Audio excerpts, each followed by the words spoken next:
The day I told my daughter I was leaving, she laughed so hard she nearly spilled her coffee. "Mom, where exactly are you going?" Melissa asked, shaking her head. "You're not going anywhere." My son-in-law Brian smirked from across the kitchen table.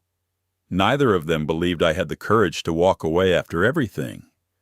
I looked around the house my late husband and I had spent 30 years building. Then I smiled and quietly said, "You'll understand tomorrow." The next morning, Melissa's laughter vanished the moment 2 moving trucks pulled into the driveway. And that was only the beginning. If you've ever felt taken for granted by the people you loved most, I'd like to hear your story. Before we continue, please take a moment to like and subscribe if this kind of heartfelt family story speaks to you. And in the comments, tell me how you would have reacted in my situation. Also, let me know where you're watching from and what time it is there right now. I'd truly love to read every response. My name is Diane Boyd, and for most of my life, I believed that if you loved your family enough, they would love you back. At 68 years old, I had learned that wasn't always true. 8 years before everything fell apart, I lost my husband, Thomas. We had been married for 42 years. 42 years of building a life together. 42 years of paying mortgages, raising children, arguing over paint colors, celebrating birthdays, and dreaming about retirement. When Thomas died unexpectedly from a heart attack, I thought the worst thing that could ever happen to me had already happened. I was wrong. The real heartbreak came slowly, so slowly that I didn't even notice it at first. After Thomas passed away, the house became unbearably quiet. Every room carried memories. The kitchen where he used to sneak cookies before dinner.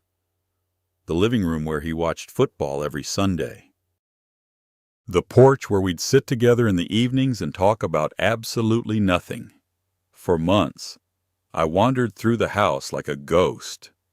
Then Melissa called.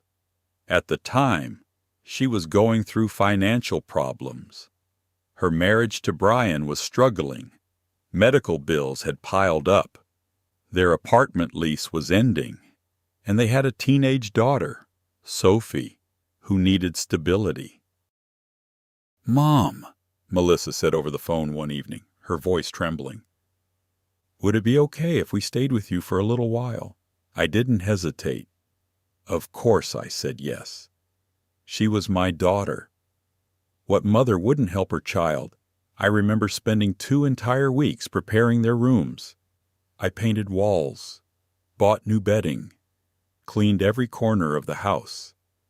I was excited. For the first time since Thomas died, I wouldn't be alone. I convinced myself that maybe this was a blessing. Maybe family living together again would heal all of us. At first, everything seemed wonderful. The house felt alive again. Sophie's laughter filled the hallways. Melissa cooked dinner some nights. Brian helped mow the lawn. We watched movies together, shared meals, talked for hours. For a brief moment, I felt needed, wanted, loved. But little things began changing. The changes were so small that they barely registered. Melissa started making decisions without asking me. She rearranged furniture, redecorated rooms, changed things Thomas and I had carefully chosen together. One day I came home from grocery shopping and found our dining room completely transformed. The antique cabinet Thomas had restored by hand had been moved to the basement. I stood there staring at the empty wall. "Melissa," I said carefully, "why did you move the cabinet?" She shrugged. It looked outdated. Outdated. That cabinet had been one of Thomas's favorite projects. I wanted to argue. Instead, I stayed quiet. I told myself it wasn't worth creating conflict. That became a habit. Not speaking up, not wanting trouble, not wanting tension. Months passed, then years. Gradually, I stopped feeling like the homeowner. I started feeling like a guest who happened to pay all the property taxes, a guest who happened to own the house, a guest who happened to clean it. The first time Melissa truly hurt me, I remember exactly where we were. We were at a grocery store. I was comparing prices on soup cans. My eyesight wasn't what it used to be, and I took a little longer reading labels. Melissa sighed loudly. "Mom, can you hurry up?" I looked up. "I'm trying." She rolled her eyes. "You take forever doing everything." The words weren't particularly cruel, but the tone was. For the first time, I heard impatience instead of affection, embarrassment instead of respect. I laughed awkwardly and moved on. But that night, I cried in my bedroom, not because of the soup cans, because something felt different, something important. Over time, the pattern became impossible to ignore. If I forgot something, Melissa joked about my age. If I asked a question, she acted irritated. If I shared an opinion, she dismissed it. Brian rarely said anything. But silence can be just as painful as cruelty. Sometimes more painful. At least cruelty acknowledges your existence. Silence makes you invisible. The hardest part wasn't how they treated me. It was how normal it became. Every morning I woke up early, made coffee, prepared breakfast, loaded the dishwasher, cleaned counters, folded laundry, ran errands, cooked dinner. By the end of each day, I was exhausted. Yet somehow, nobody seemed to notice. Nobody said thank you. Nobody asked if I needed help. Nobody asked how I was doing. I became part of the furniture, useful, convenient, taken for granted. One evening, Sophie found me sitting alone on the back porch. The sun was setting. The sky was painted orange and gold. She sat beside me quietly. For a few minutes, neither of us spoke. Then she said something that stayed with me. "Grandma?" "Yes, sweetheart. You seem sad a lot lately." The honesty of her question nearly broke me. Children notice more than adults think. I forced a smile. "I'm okay." She looked unconvinced. "You don't seem okay." I reached over and squeezed her hand. At 16, Sophie was becoming a remarkable young woman. Kind, thoughtful, observant. Everything I wished her mother still was. "I'm just getting older," I said. She shook her head. "No." The answer came quickly, confidently. "You look lonely." I couldn't respond, because she was right. The loneliness wasn't caused by being alone. It was caused by being surrounded by people who no longer saw me. That realization haunted me. Weeks later, I found myself standing in the hallway outside Melissa's bedroom. The door was partially open. I could hear her talking on the phone. She was speaking to one of her friends. I wasn't trying to eavesdrop. I simply froze when I heard my name. "Honestly," Melissa laughed, "without me, my mom wouldn't know how to survive." The women on the phone laughed together. Melissa continued, "She depends on us for everything." I stood there in silence. The irony almost made me laugh. "Depends on them. I paid the utilities. I paid the property taxes. I paid for most household repairs. I cooked meals. I maintained the house. Yet somehow, in her version of reality, I was the dependent one. That night I sat in my bedroom long after midnight. I stared at an old photograph of Thomas. It had been taken during our 25th wedding anniversary. He was smiling, his arm around my shoulders, his eyes filled with the same warmth that had carried me through decades of life. I traced my finger across the frame. Then I asked a question I hadn't allowed myself to ask before. How much longer was I willing to live like this at the time? I didn't know the answer. But for the first time in years, I had begun asking the right question. And once you start asking the right questions, the truth becomes impossible to ignore.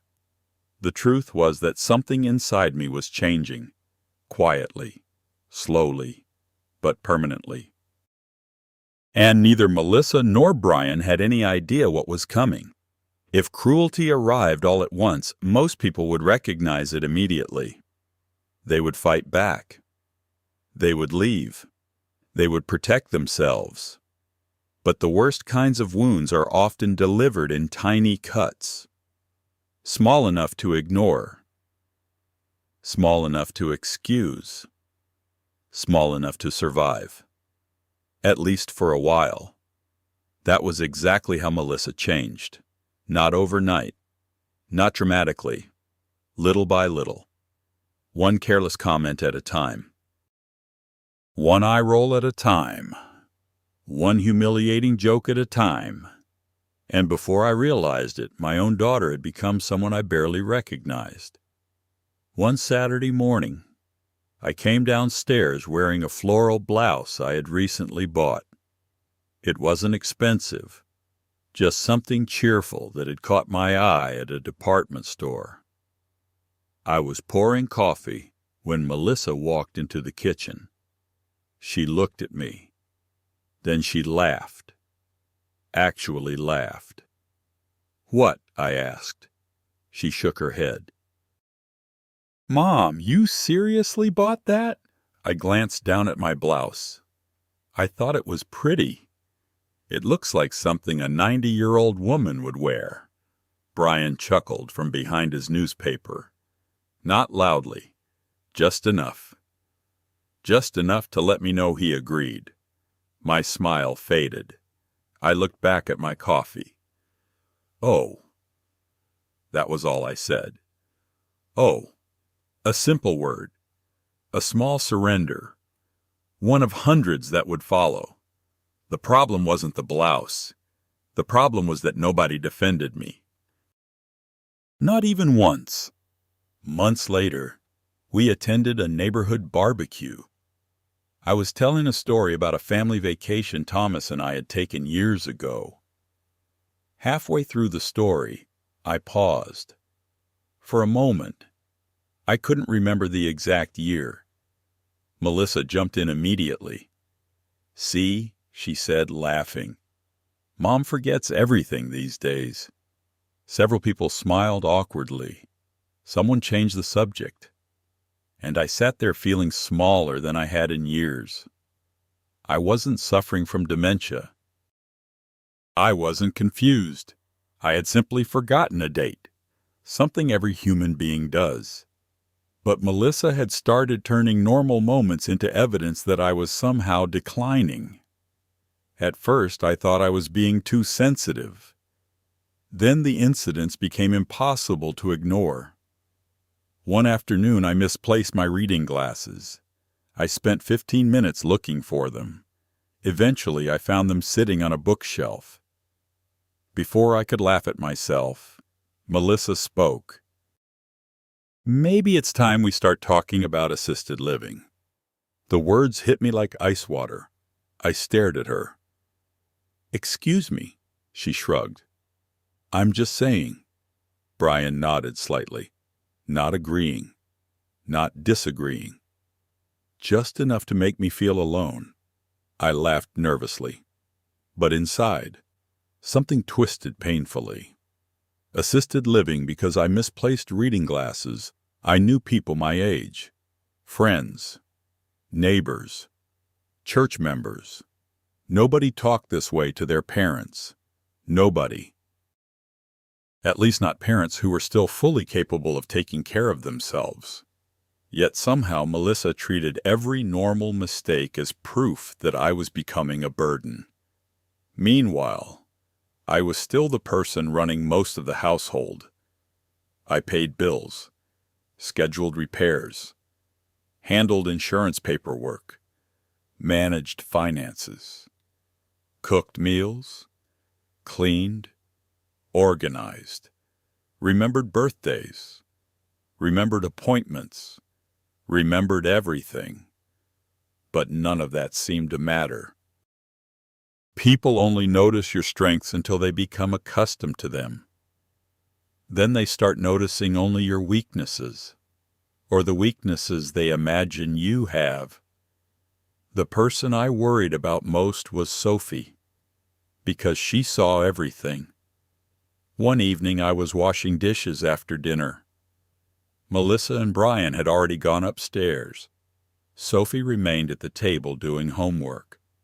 After several minutes, she quietly approached me. "Grandma." "Yes."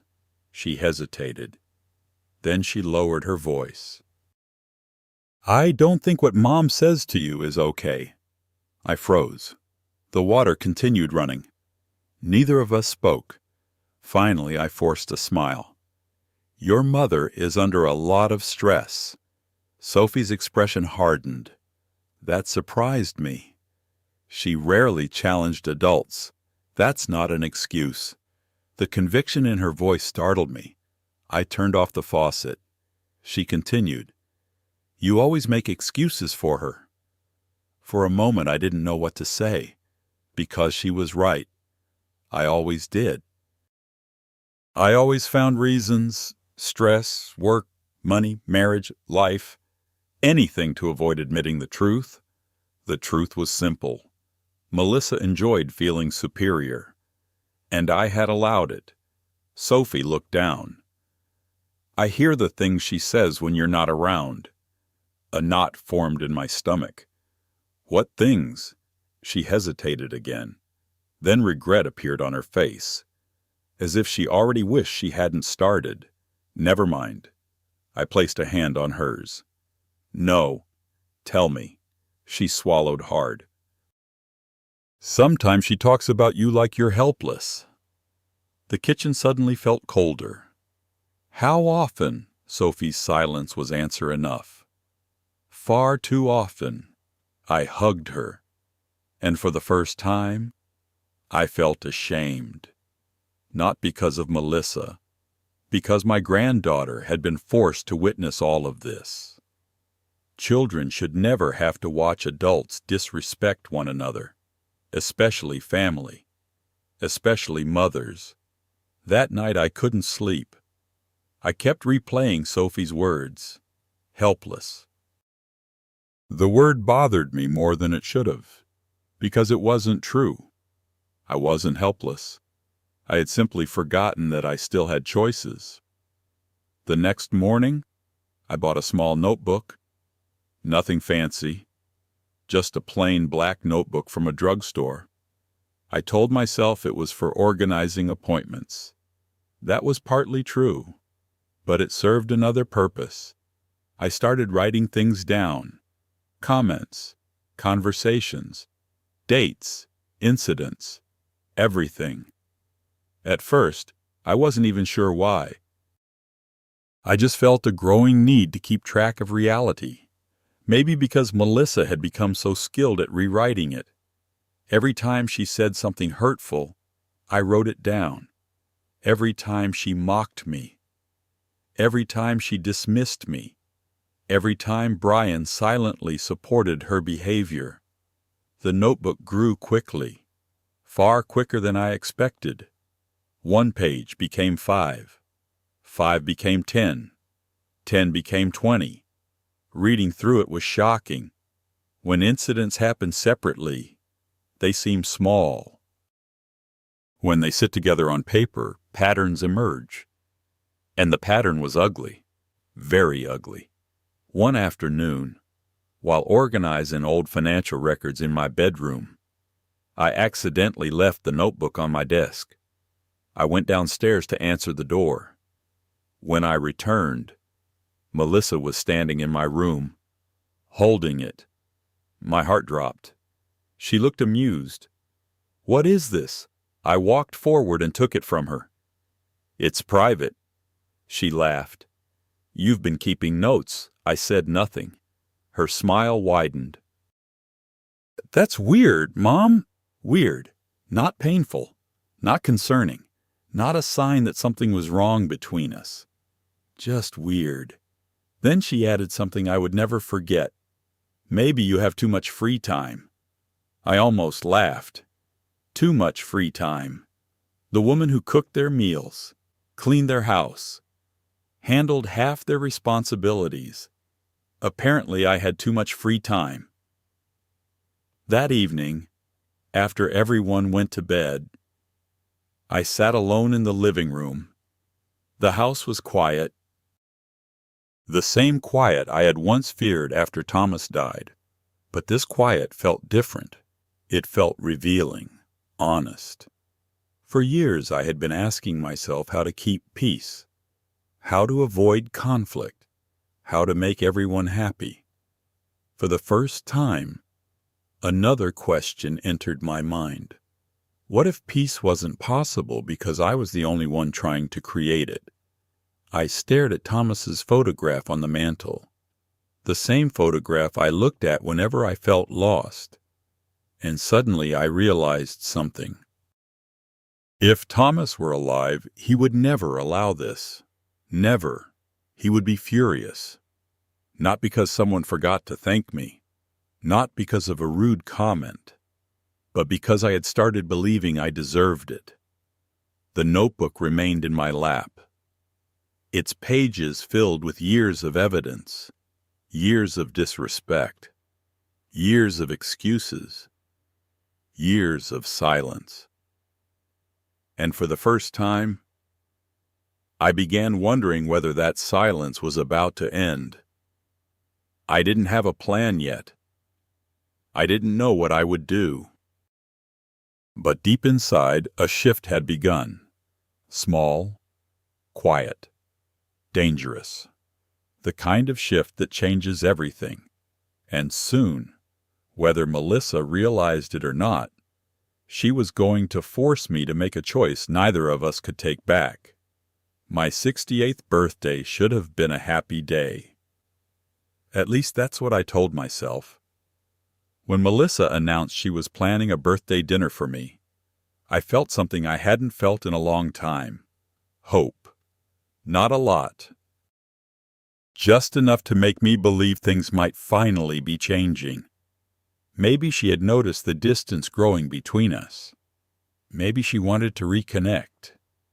Maybe she remembered the kind of mother I used to be before life became complicated. I should have known better.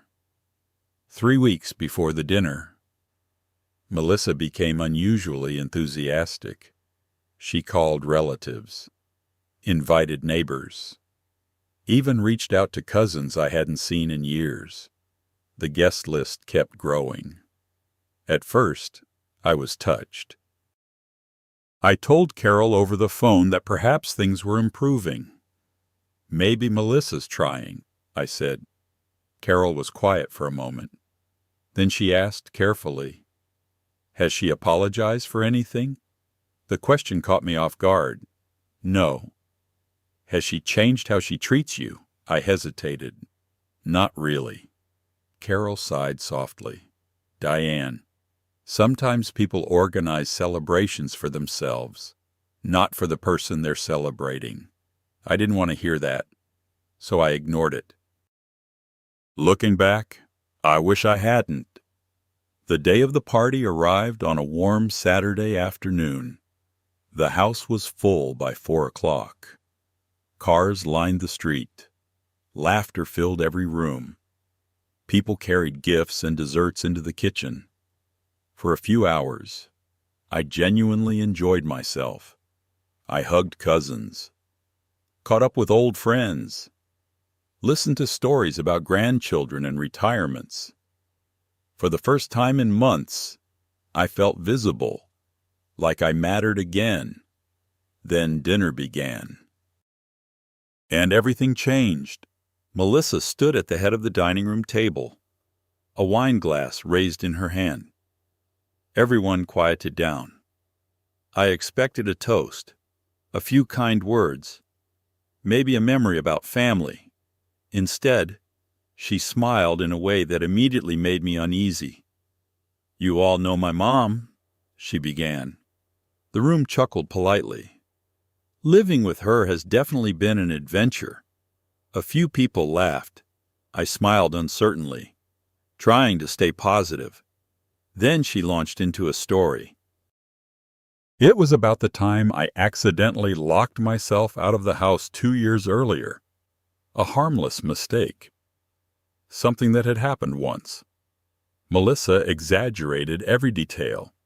She mimicked my voice, my confusion, my frustration. People laughed, loudly. I forced a smile. Maybe it was just one joke. Then came another. A story about me struggling to use a new television remote. More laughter. Then another. A story about me forgetting where I parked my car at a shopping center. More laughter. Each story painted the same picture.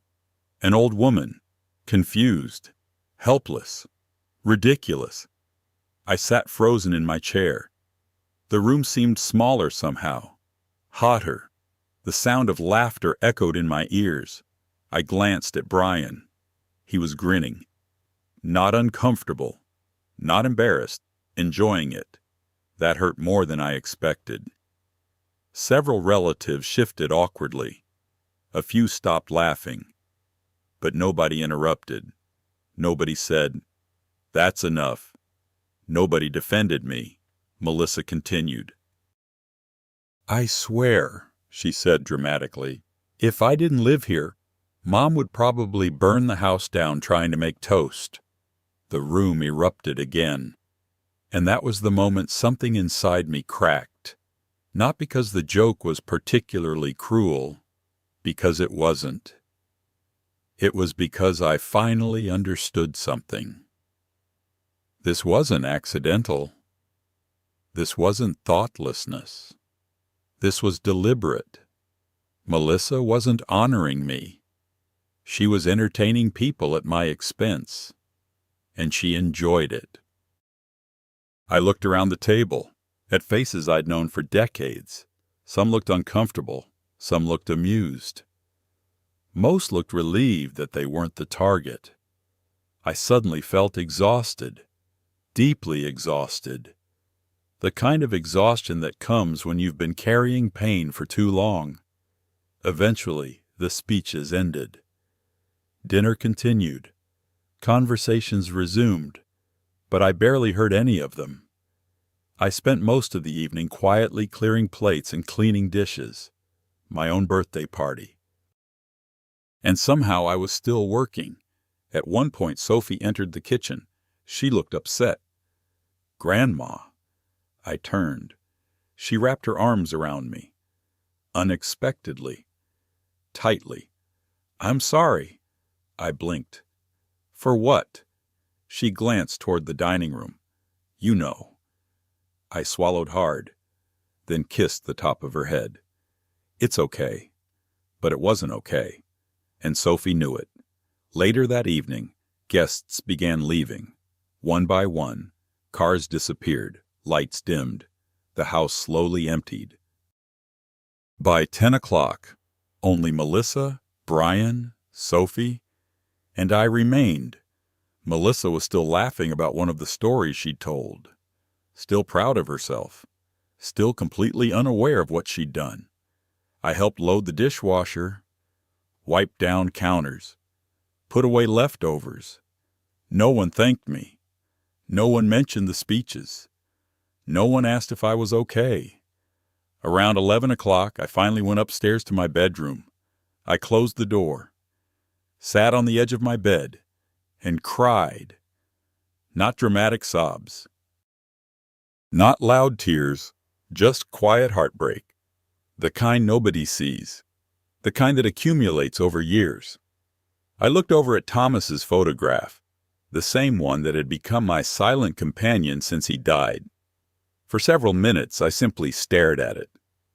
Then I whispered something I hadn't said aloud before. I can't keep doing this. The room felt very still, as if even the walls were listening. My phone rang. The sound startled me. I glanced at the screen. Unknown number. Normally, I would have ignored it, but something told me to answer.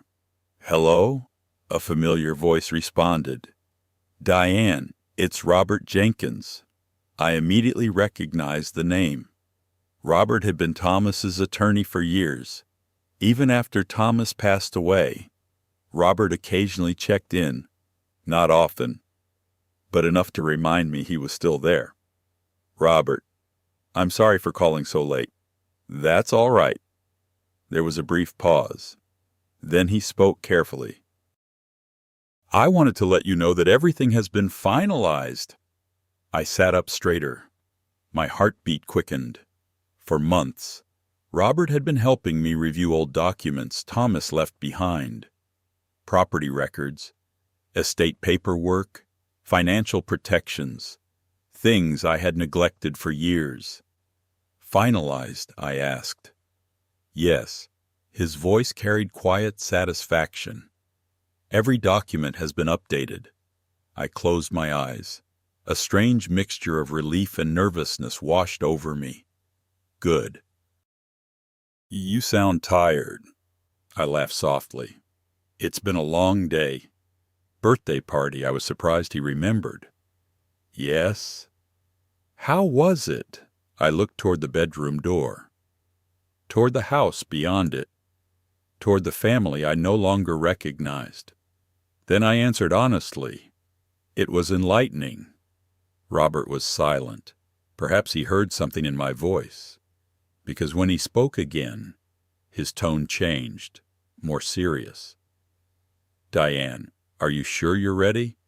I thought about Melissa's laughter, the humiliation, the notebook filled with years of memories, the growing certainty inside me. And for the first time, my answer came without hesitation. "Yes." A pause.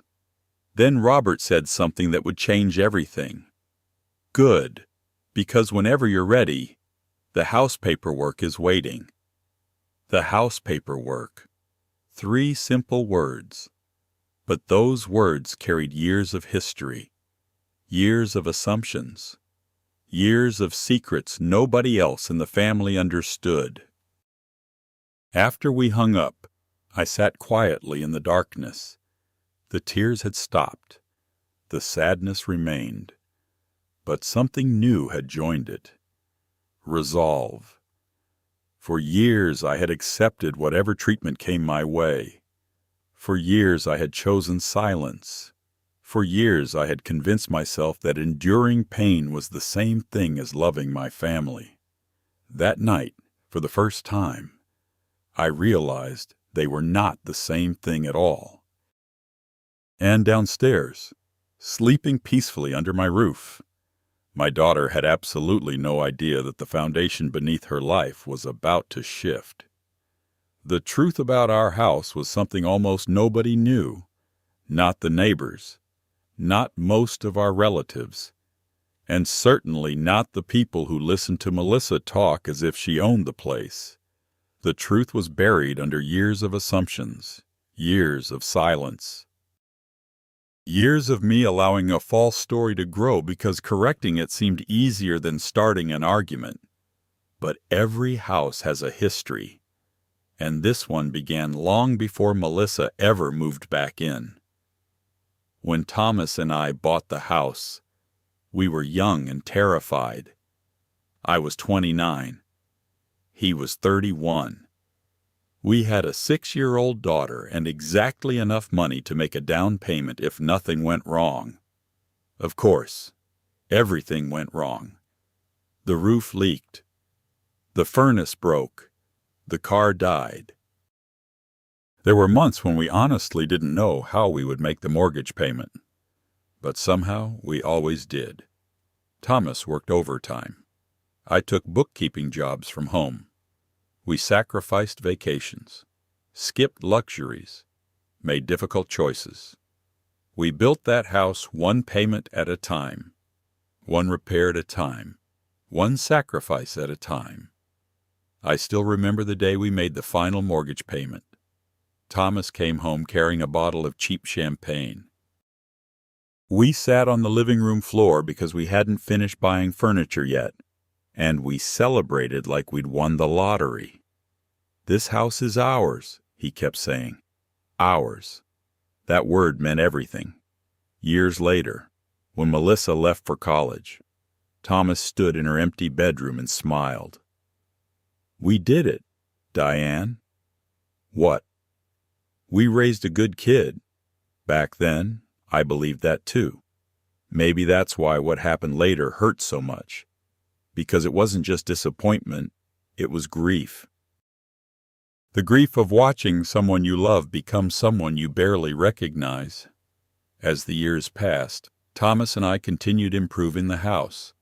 We remodeled the kitchen, added a sunroom, replaced the roof, planted trees. Every corner carried our fingerprints. Every room held memories. When Thomas died, I couldn't imagine ever leaving. This wasn't just property. It was our life, our history, our story. And legally, after his death, everything passed to me. That wasn't unusual. We had prepared our estate years earlier. Robert Jenkins handled the paperwork. The process was straightforward. The house became mine, completely mine. There were no shared ownership agreements, no trusts involving Melissa, no inheritance transfers, nothing complicated, just me, the sole owner. At the time, ownership didn't seem important. Family seemed important.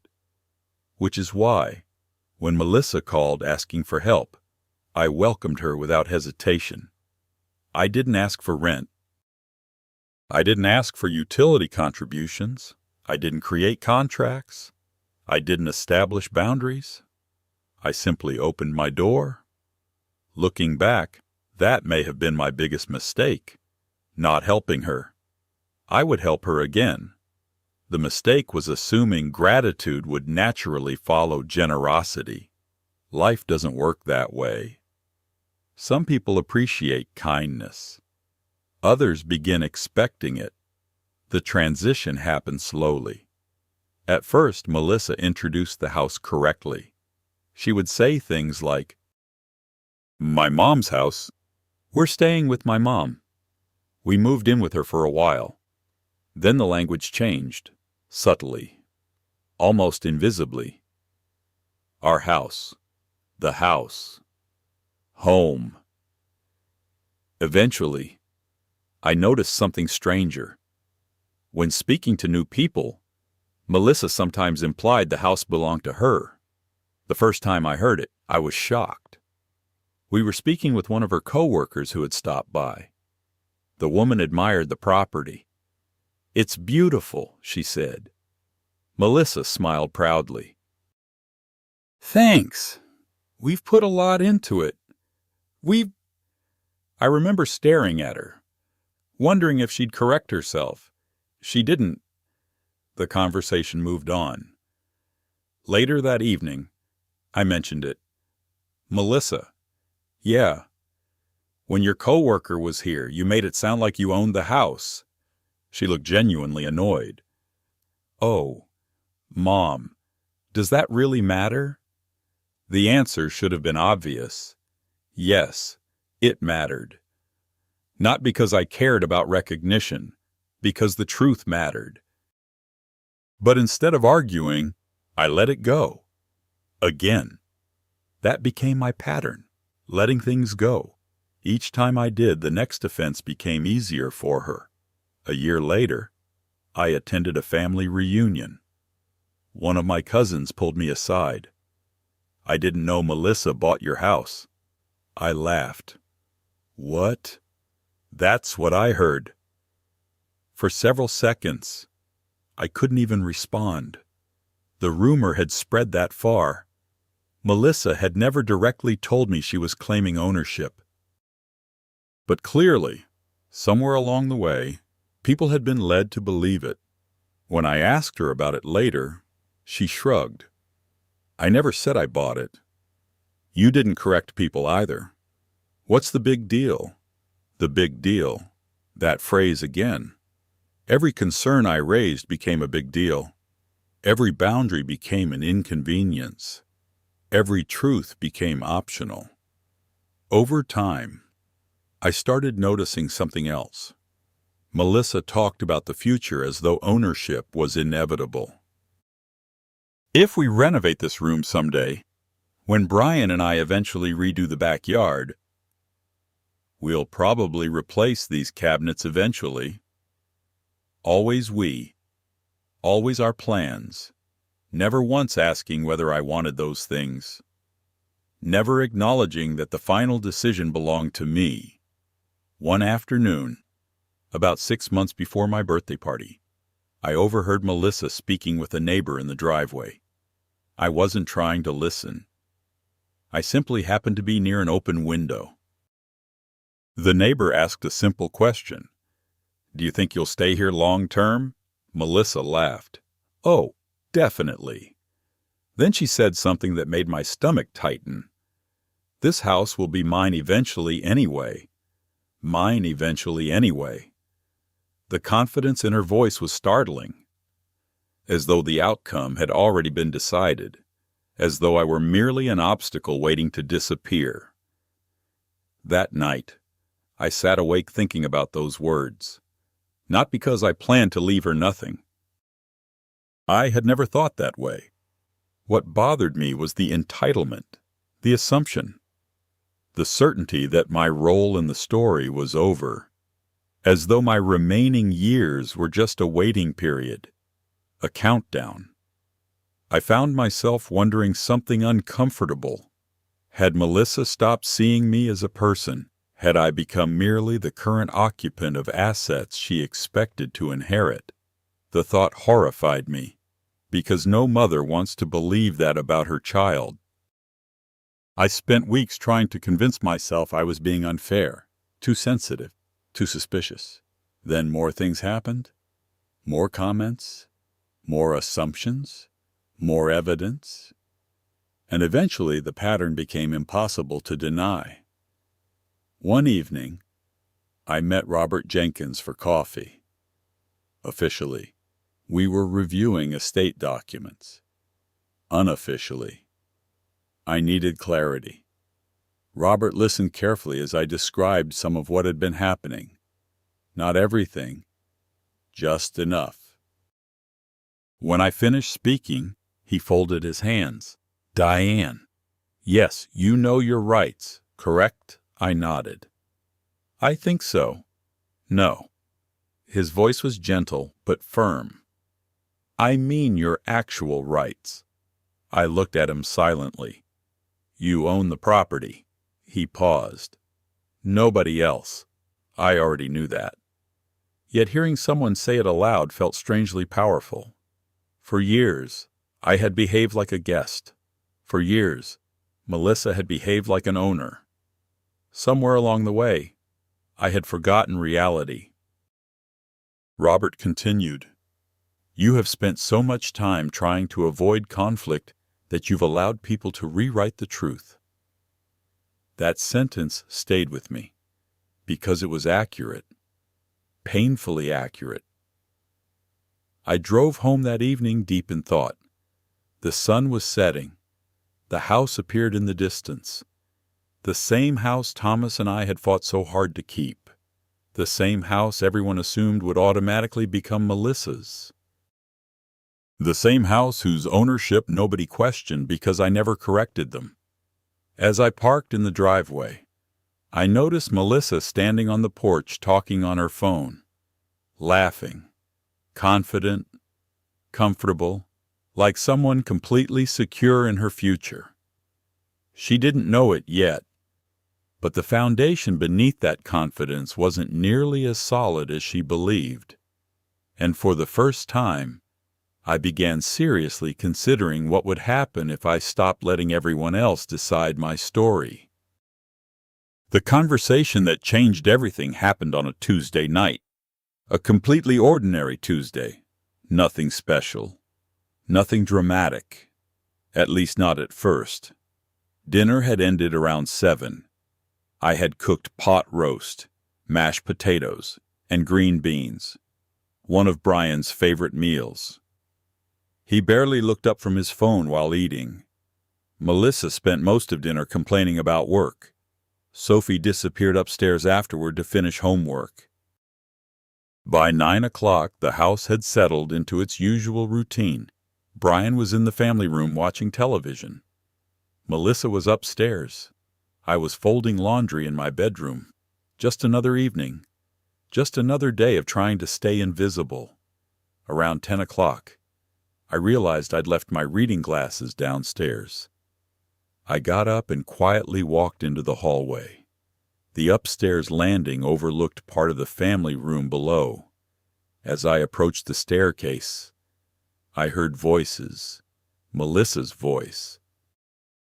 Brian's voice. Their conversation sounded serious. Normally, I would have continued downstairs without paying attention. But then I heard my name, and everything stopped. I froze where I stood. Not because I intended to eavesdrop, because something in Melissa's tone made my stomach tighten. "How much longer do you think this is going to take?" she asked. Brian sighed heavily. "I don't know." "Well, we can't keep waiting forever." Waiting for what I stood completely still. Below me, the television had been muted. Their voices carried clearly through the house. Brian lowered his voice. "Melissa, she's healthy?" The response came immediately. "Healthy? For now." A strange chill moved through my body. For now? I gripped the staircase railing, suddenly afraid of what I might hear next. Brian sounded uncomfortable. "I just think you're rushing things." Melissa laughed. Not her warm laugh. Not her happy laugh. The sharp laugh she used when she thought someone was being stupid. "Rushing what?" A pause. Then she continued. "The woman is almost 70. The woman. Not Mom. Not Diane. The woman." I felt something painful twist inside my chest.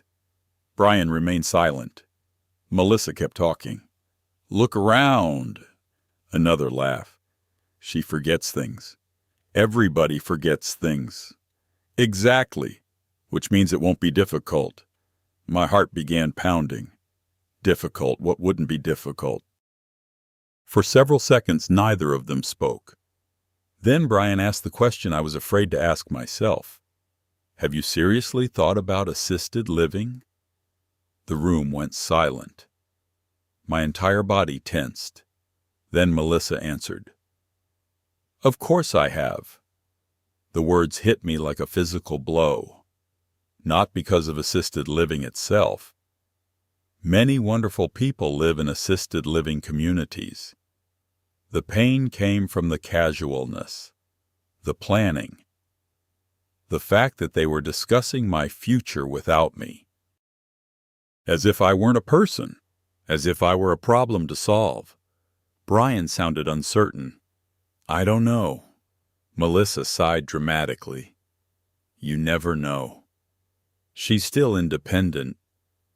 She's becoming harder to deal with." I almost laughed. Harder to deal with. I cooked their meals, cleaned their house, paid half their expenses. Yet somehow I was becoming difficult. Melissa continued. "If she moves into a facility, everyone wins. Everyone wins." The words echoed through my mind. Everyone wins. Everyone except me. I felt suddenly dizzy. My knees weakened. I sat quietly on the top step, afraid I might fall. Below me, the conversation continued. Brian lowered his voice again. What about the house? The question changed everything. Until that moment, part of me had still been making excuses. Maybe Melissa was concerned. Maybe she genuinely believed she was helping. Maybe I was misunderstanding. Then she answered, and every excuse disappeared. What about it? If she leaves... A pause. Then Melissa said something that I will never forget for the rest of my life. It'll finally be ours. Ours. Not hers someday. Not after my death. Not eventually. Ours. The certainty in her voice was terrifying. As though ownership was already guaranteed. As though I had already been erased. Brian hesitated. I don't think it's that simple. Of course it is. No, Melissa. Another pause. Then he asked quietly, doesn't she still own everything? My heart stopped. Finally, someone acknowledging reality. But Melissa sounded completely unconcerned. Technically? Technically. The word felt almost insulting. 30 years of mortgage payments. 30 years of sacrifice. And somehow ownership had become merely technical. Then she said something even worse. Once she's declared unable to manage things herself, it'll be easy. I felt all the air leave my lungs. Unable to manage things herself. Declared. The wording wasn't accidental. This wasn't a passing thought. This was planning. Actual planning. The notebook. The jokes. The comments about memory. The stories told to relatives. Suddenly everything connected. Like puzzle pieces snapping together. Melissa wasn't simply being cruel. She was creating a narrative. One where I was confused. Fragile. Dependent. Incompetent. A narrative that would justify taking control. I sat frozen, unable to move. Unable to breathe properly. Unable to believe what I was hearing. Brian sounded nervous now. I don't know if that's a good idea. Melissa laughed. You worry too much. What if she fights it? Another laugh. Confident. Dismissive. She won't. The certainty in those two words hurt more than anything else. She won't. Not because she trusted me. Because she thought I was weak. Because she believed I would never stand up for myself. Never push back. Never defend my own life. For years, I had trained everyone around me to expect my silence. And now they depended on it. The conversation continued for several more minutes. But honestly, I don't remember much of it. The important damage had already been done. I quietly returned to my bedroom, closed the door, and sat on the edge of my bed. The room felt different. The house felt different. Everything felt different. For a long time, I simply stared at the wall. My mind replaying the conversation over and over. The woman is almost 70. Everyone wins. It'll finally be ours. She won't. Each sentence struck like a hammer. I expected anger. Instead, I felt grief. Deep, overwhelming grief. Because no matter how badly Melissa had behaved over the years, part of me still believed she loved me. Not perfectly, not kindly, but loved me. That conversation forced me to confront a possibility I had spent years avoiding. What if Melissa loved what I provided more than she loved me? The thought broke my heart. Around midnight, I walked downstairs. The house was dark, quiet. Everyone else was asleep. I entered the kitchen, made a cup of tea, and sat alone at the table.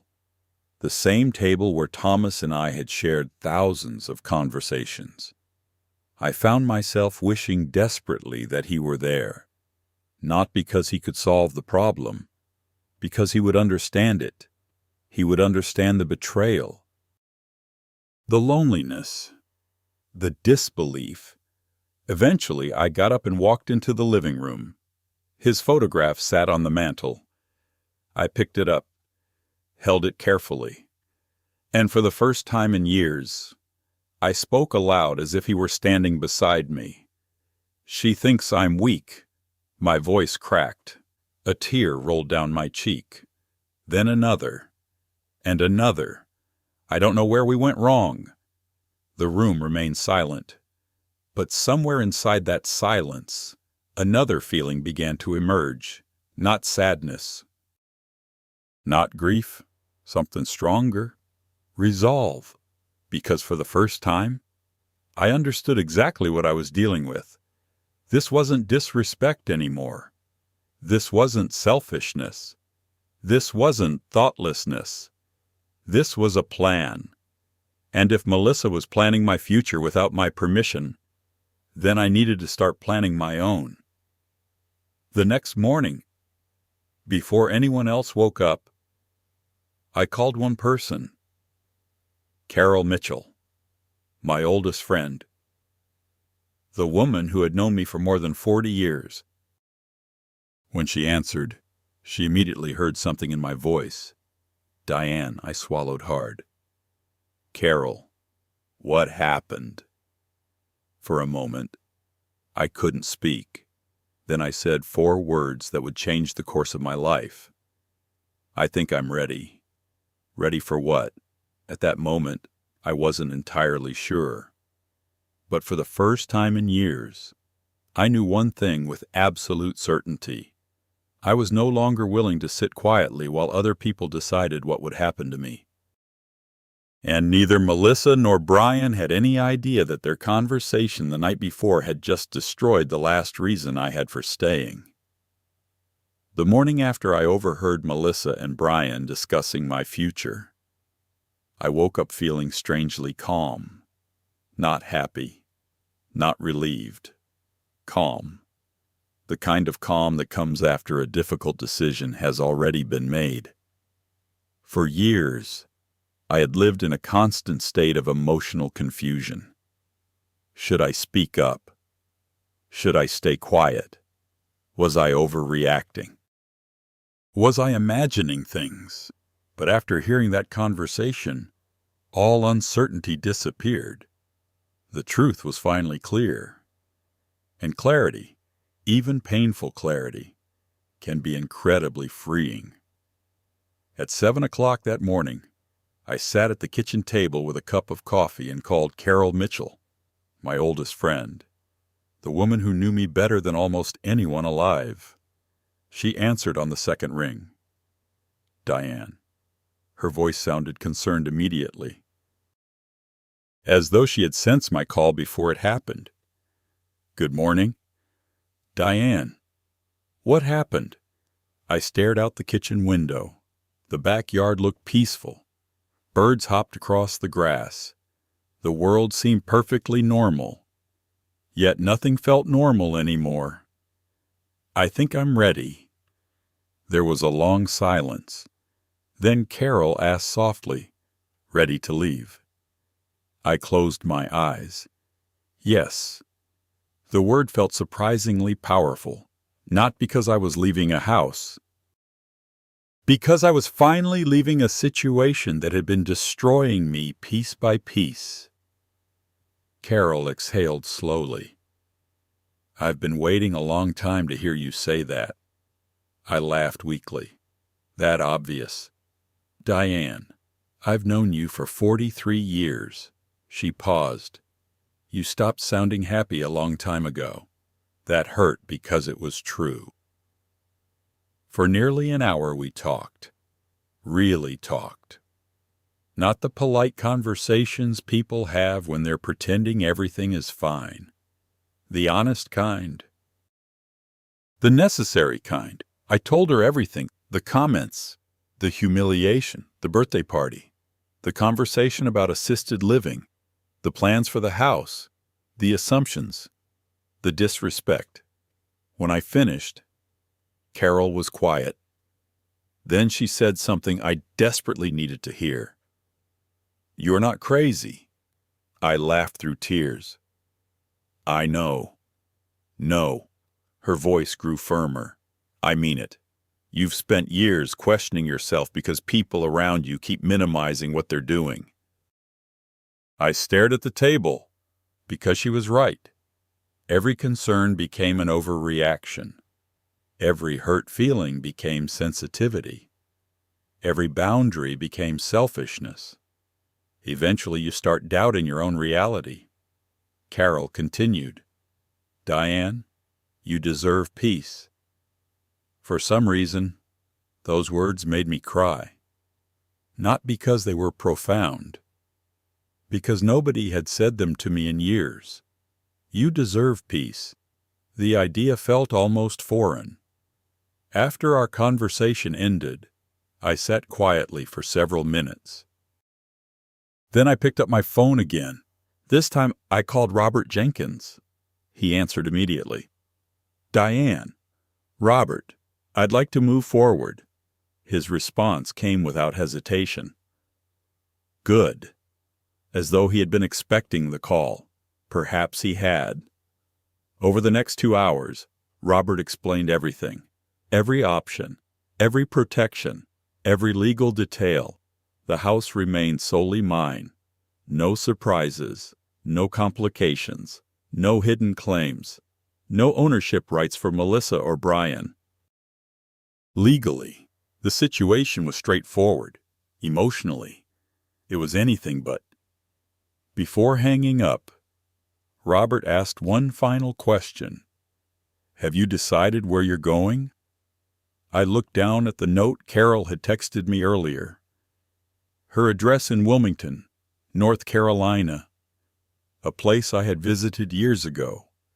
A beautiful coastal town filled with sunshine, beaches, and slower rhythms. A place that felt like possibility. "Yes," I said. "I think I have." That afternoon, something unexpected happened. For the first time in years, I began making decisions based on what I wanted. Not what Melissa wanted. Not what Brian wanted. What I wanted. The realization felt strange, almost selfish. Then I realized how sad that was. A 68-year-old woman should not feel guilty for making decisions about her own life. Yet I did. Years of putting everyone else first had trained me that way. The next step was the bank. I scheduled an appointment the following day. The banker reviewed my accounts, investments, and property records. Everything was exactly where it should be. Healthy, stable, secure. As the meeting ended, the banker smiled. "You've done a remarkable job planning for retirement." I almost laughed. If only Melissa knew. For years she had treated me like someone incapable of managing her own affairs. Meanwhile, I had quietly managed every aspect of my financial life without assistance. The contrast would have been amusing if it weren't so painful. 3 days later, I met with a property management company recommended by Robert. That meeting changed everything. The manager, a professional woman named Karen, reviewed market conditions and rental demand. Then she made a suggestion, one that immediately caught my attention. "You know," she said, looking through the property details, "this home would rent very quickly." I stared at her. "Really?" she smiled. "Absolutely." The location was excellent. The schools were good. The neighborhood was desirable. Within minutes, my mind began turning. Until that moment, my plan had been simple. Leave. Move to North Carolina. Put distance between myself and the pain. But now another possibility emerged. A smarter possibility. One that protected my future. One that reclaimed my power. The following week, Karen arranged professional photographs of the property. She listed it quietly. Nothing public. Nothing dramatic. Nothing Melissa would notice. At least not yet. The response was immediate. Families began inquiring almost instantly. Several qualified applicants appeared within days. One family stood out, a married couple in their 40s. Excellent credit. Stable employment. Respectful. Reliable. After careful review, I approved them. A security deposit was submitted. Paperwork began. Everything completely legal. Everything completely documented. Everything completely real. For the first time in months, I felt excitement. Not revenge, excitement. The excitement that comes from realizing your future might actually be brighter than your past. Meanwhile, life inside the house continued normally. Or at least it appeared normal. Melissa still issued instructions. Brian still avoided conflict. I still cooked dinners. I still smiled politely. But something fundamental had changed. They believed I was trapped. I knew I wasn't. And that knowledge transformed everything. One evening, Sophie joined me on the back porch. The summer air felt warm and pleasant. We watched the sunset together. After several minutes, she glanced at me. "You seem different." I smiled. "Different how?" she thought carefully. "Stronger." The observation startled me. Children notice everything, even things adults miss. I looked out toward the yard.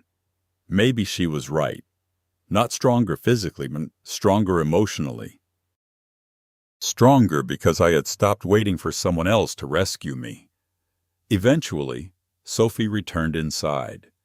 I remained on the porch, watching the sky darken, thinking about Thomas, thinking about Carol, thinking about the years I had spent sacrificing my own happiness for the comfort of others. And for the first time, I didn't feel guilty about choosing myself. A week later, the final piece fell into place. My moving arrangements, I met with a local moving company. A pleasant man named Greg walked through the house taking notes. Furniture, boxes, antiques, personal belongings, everything I intended to take. At the end of the consultation, he handed me a schedule. Moving date confirmed. Trucks reserved. Crew assigned. The plan was officially real. I sat in my car afterwards staring at the paperwork. For several moments, I simply held it. Then I smiled. Not a large smile, just a small one. The kind that appears when hope finally begins replacing fear. Because after years of feeling powerless, I finally had something again. A choice, a plan, a future. And the most remarkable part, Melissa still had absolutely no idea. Every day she walked through the house assuming she controlled the situation, assuming she knew exactly how the story would end, assuming I would remain silent forever. She couldn't have been more wrong. And very soon, I was going to tell her exactly what I planned to do. The next morning, I woke with a heaviness in my chest that no amount of coffee could cure. Charleston was unusually quiet that day. Rain clouds hung low over the neighborhood, and the old oak tree outside my kitchen window swayed gently in the wind. Robert used to say storms had a way of forcing people indoors, forcing them to sit with truths they had been avoiding. Perhaps he was right. Because there was one truth I had been avoiding for 11 years. After Robert died, I stopped opening certain doors in this house. Not physical doors. Emotional ones. There were rooms in grief that I simply refused to enter. His closet. His workshop. the attic where he stored old boxes. I told myself I was preserving memories, but maybe I had really been preserving pain. That morning, for reasons I still cannot fully explain, I found myself climbing the narrow attic stairs. The wooden steps creaked beneath my feet. The air smelled faintly of cedar and dust. Sunlight slipped through the small attic window, illuminating boxes that had not been touched in years. Christmas decorations, old photo albums, Michael's school projects, and in the far corner, Robert's cedar chest. My breath caught. I hadn't opened it since the week after his funeral. The chest itself wasn't remarkable. It was handcrafted, polished by Robert's own hands decades ago. But what it contained had always felt sacred. Private. Untouchable. For years, I had convinced myself I wasn't ready. Maybe I wasn't. But life rarely waits until we feel ready. My hands trembled as I knelt beside it. The brass latch clicked open. Inside lay neatly organized folders, letters, and documents. That was Robert. Even in death, he remained organized. I smiled sadly. "Still taking care of us," I whispered. At the very top rested an envelope. My name was written across it in Robert's handwriting. Madeline. No one had called me by my full name quite like he had. Just seeing his handwriting made my eyes burn with tears. Then I noticed another line written beneath my name. A sentence. One I had never seen before. "Only open this if our family forgets who you are." I stopped breathing. My hands froze. For several seconds, I simply stared. The words felt impossible, as though Robert himself had reached across time. Forget who you are. Not forget what you own. Not forget what you leave behind. Forget who you are. Tears blurred my vision. "Oh, Robert," I whispered. "What did you know?" My husband had been many things. Patient. Kind. Quiet. But Robert had also been observant. He noticed details others missed. Years ago, he once predicted a business collapse months before it happened. He understood people better than most. Had he foreseen this? Had he worried about what might happen after he was gone? With trembling fingers, I opened the envelope. Inside was a handwritten letter. The paper had yellowed slightly with age. I recognized his handwriting instantly. Steady. Precise. Familiar. I began to read. "My dearest Maddie, if you are reading this letter, then something has happened that I prayed never would. Perhaps someone you love has mistaken your kindness for weakness." My heart stopped. Weakness. Was that what Michael and Jennifer saw when they looked at me now? An elderly woman living alone. Someone easy to move. Easy to convince. Easy to forget. I continued reading through tears. "You have spent your entire life giving. To me, to Michael, to your students, to everyone around you. But promise me this, never allow anyone to convince you that age makes you less valuable." I pressed my hand over my mouth. Because for the first time since that dinner, I realized something painful. Part of me had already begun believing it. The world has a quiet way of making older women invisible. People speak over us, decide for us, patronize us, as though wisdom disappears with wrinkles. But Robert had never treated me that way. Not once. I continued reading. I know our son has a good heart, but good people can make terrible choices when fear enters their lives. I paused. Fear. Not evil. Fear. Robert always saw people with compassion, even before mistakes happened. Then came the sentence that changed everything. Years ago, I made arrangements to protect you if circumstances ever required it. My pulse quickened. Protect me. I turned the page.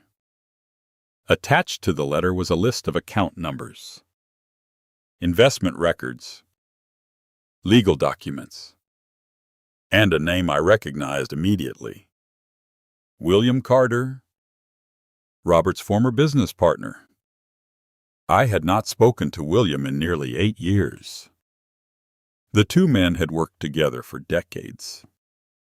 After Robert's death, life simply carried us in different directions. Beneath William's name was another note written by Robert. If you ever need help, William knows what to do. I stared at the documents in disbelief. What exactly had Robert done? The papers referenced trusts, investment accounts, financial holdings. Some terms I recognized. Others I did not. But one thing became clear very quickly. Robert had hidden more than memories. He had left safeguards, protections, a plan. Tucked inside the envelope was one final handwritten page. This one was shorter, more personal. My beautiful Maddie, if you are reading this, remember something important. You were strong before you met me. You will remain strong after I am gone. Do not surrender your dignity for the comfort of others. And if our family loses its way, guide them with wisdom, but never allow them to destroy you. By then, I was openly crying. Not the kind of crying that comes from pain. The kind that comes from being loved. Deeply. Completely. Even after death. I sat there in the attic for nearly an hour. Rain tapped softly against the roof. The world outside continued as normal. Cars passed. Dogs barked. People lived their ordinary lives. And inside that dusty attic, my life quietly changed. For days, I had felt powerless. Old. Vulnerable. Afraid. But Robert's words reminded me of something I had forgotten. I was still Madeleine Albright. The same woman who taught children for 35 years. The same woman who buried her husband and somehow kept living. The same woman who built a family from love and sacrifice. Age had changed my hair, not my worth. I carefully placed the documents back inside the envelope. Then I noticed something tucked beneath the cedar chest lining. A small sealed card. I had nearly missed it. Written on the front were 4 words. For the right moment. My hands trembled again. Slowly, I opened it. Inside was only a single sentence. Call William before signing anything. Nothing else. No explanation. No details. Just that. I stared at the card as thunder rolled outside. At that exact moment, a strange feeling settled over me. Not certainty. Not yet. But something close. For the first time since Michael placed those nursing home papers before me, I no longer felt helpless. Because perhaps Robert had anticipated something I never imagined. And perhaps my husband's final act of love had only just begun. I barely slept that night. Not because I was nervous. Strangely enough, I wasn't. For the first time in years, I felt certain. The decision had already been made. The paperwork was complete. The moving company was scheduled. The new tenants were preparing for their future. And I was preparing for mine. Around 5:30 the next morning, I got out of bed before anyone else. The house was silent. I walked downstairs and made coffee. Then I sat alone in the kitchen. The same kitchen where I had spent thousands of mornings taking care of everyone else. But this morning felt different. This morning belonged to me.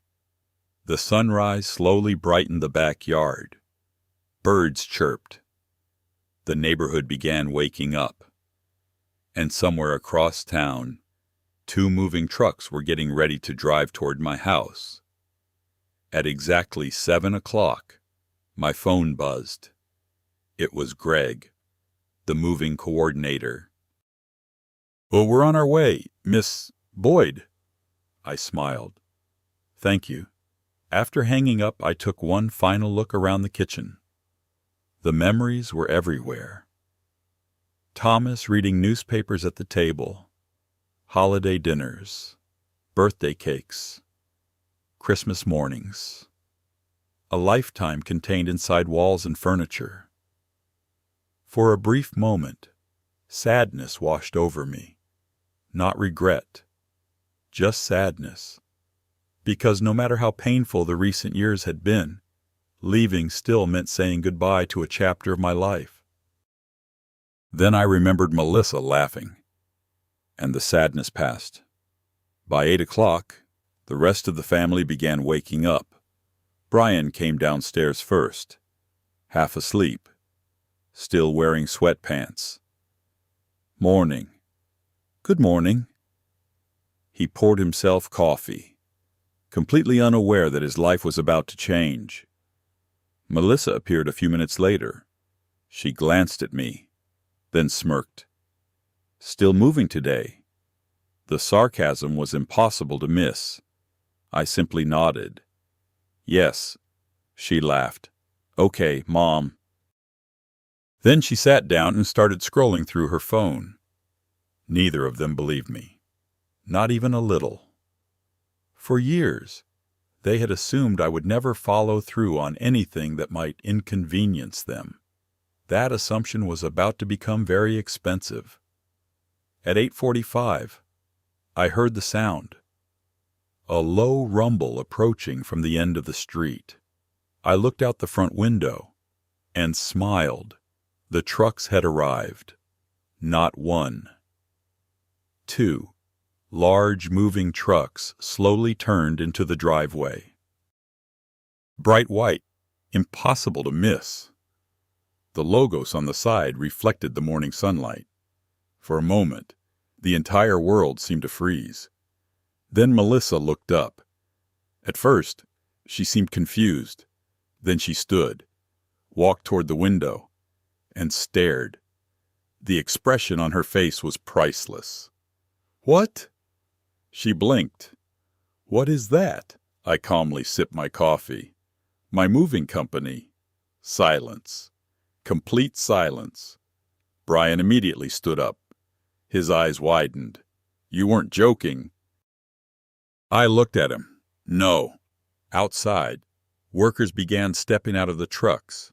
Clipboards, uniforms, dollies, packing supplies. Professionals, prepared, efficient, very real. Melissa's face lost color. "Wait." She looked back at me. "What is going on?" The confidence from the previous night had vanished. Completely. I stood from the table. "It's exactly what I told you." "No." Her voice grew sharper. "No, no, no." I almost felt sorry for her. Almost. Because this was the first moment she realized she might not actually control the situation. The doorbell rang. Right on schedule, I walked calmly toward the front door, opened it, Greg stood there smiling. "Good morning, Miss Boyd." "Good morning." He glanced at his clipboard. "We're ready whenever you are." "Thank you." Behind me, Melissa was staring in disbelief. The workers entered the house. Professional, polite, efficient. They immediately began assessing furniture and inventory lists. Melissa finally found her voice. "What are they doing?" I answered simply. "They're moving my belongings." "Today?" "Yes." Her eyes widened further. "But—" She looked around the room, as if reality itself had suddenly become unstable. "But where are you taking everything?" "North Carolina." The answer seemed to frustrate her, because it was the same answer I had given before. The answer she had chosen not to believe. Meanwhile, the crew began working. One man carefully wrapped artwork. Another inventoried boxes. 2 others started preparing furniture. Then something happened. Something Melissa hadn't expected. One of the movers approached the dining room. The large oak dining table sat in the center. The same table Thomas and I had purchased 27 years earlier. The same table where countless family holidays had taken place. The mover checked his paperwork, then began preparing it for transport. Melissa immediately stepped forward. "Wait." The worker paused. "What?" "You can't take that." The mover looked confused. "It's on the inventory list." Melissa turned toward me. "The dining table isn't leaving." I met her eyes. "Yes, it is." "What are you talking about?" "It belongs to me." The room fell silent. Technically, Melissa already knew that. But hearing it spoken aloud seemed different. More real. More threatening. The workers continued. The dining table was carefully disassembled, wrapped, prepared for loading. Melissa stood frozen, watching. Then another worker entered the living room. The leather sofa, the matching armchairs, several antique pieces Thomas and I had collected over decades, all on the inventory list, all mine, one by one. They were tagged for removal. Melissa looked increasingly panicked. "Mom." I remained calm. "Yes, you can't take all this." "I can—" "Why?" The question surprised me. Why, as though ownership itself required explanation, as though I needed permission. I simply answered, "Because it's mine." Outside, neighbors had begun noticing. The trucks were impossible to ignore. Mrs. Patterson from across the street stood on her porch. Mr. Hernandez was watering his lawn while openly watching. A few other neighbors slowly appeared. Curiosity spreads quickly in suburban neighborhoods, especially when moving trucks arrive unexpectedly. By 10 o'clock, furniture was steadily being loaded. The house already looked different, larger, emptier, strangely unfamiliar. Melissa followed workers from room to room, arguing, questioning, objecting. But every conversation ended the same way. The items belonged to me. The paperwork was clear. The inventory was documented. The movers simply continued doing their jobs. Then came the moment everything truly changed. A worker approached the china cabinet, a beautiful antique that had belonged to Thomas's grandmother. Melissa stepped directly in front of it. "No." The mover stopped. Melissa turned toward me, her voice trembling now. "Mom, seriously." I looked at her, really looked at her, for the first time all morning. And I realized something. She wasn't upset because I was leaving. She was upset because she hadn't believed I could. There is a difference. A huge difference. If she loved me, she would have asked whether I was happy, whether I was scared, whether I needed anything. Instead, every question had been about furniture, possessions, ownership, control. That realization hurt. Even after everything, it still hurt. The movers continued working. The house continued emptying. And Melissa continued watching her assumptions collapse one piece at a time. But the furniture wasn't the worst part. Not even close. Because she still didn't know the biggest truth. She still didn't know what would happen after I left.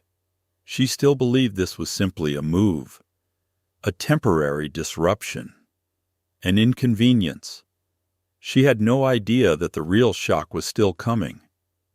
And within a few hours, standing in front of neighbors, movers, and her entire collapsing fantasy, she was finally going to learn exactly who owned the house she had spent years pretending was hers. By noon, the house barely looked like the same place. The dining room stood nearly empty. The living room echoed when people spoke.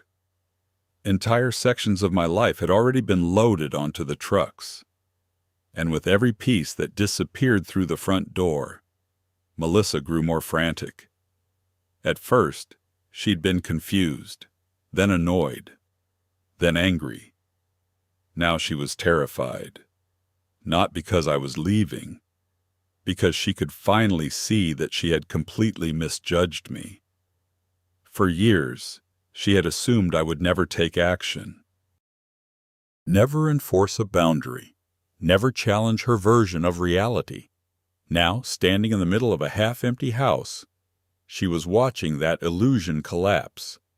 The breaking point came shortly after lunch. A moving crew member carried the last box out of the sunroom. Melissa followed him to the driveway. Then she turned toward me. Her face was flushed with anger. "Enough!" The word exploded from her. Several neighbors immediately looked in our direction. I stepped onto the front porch. Calmly, quietly, "Melissa!" "No." She pointed toward the trucks. "What are you doing?" I answered honestly. "I'm moving." "Stop saying that." Her voice echoed across the street. A curtain moved in misses.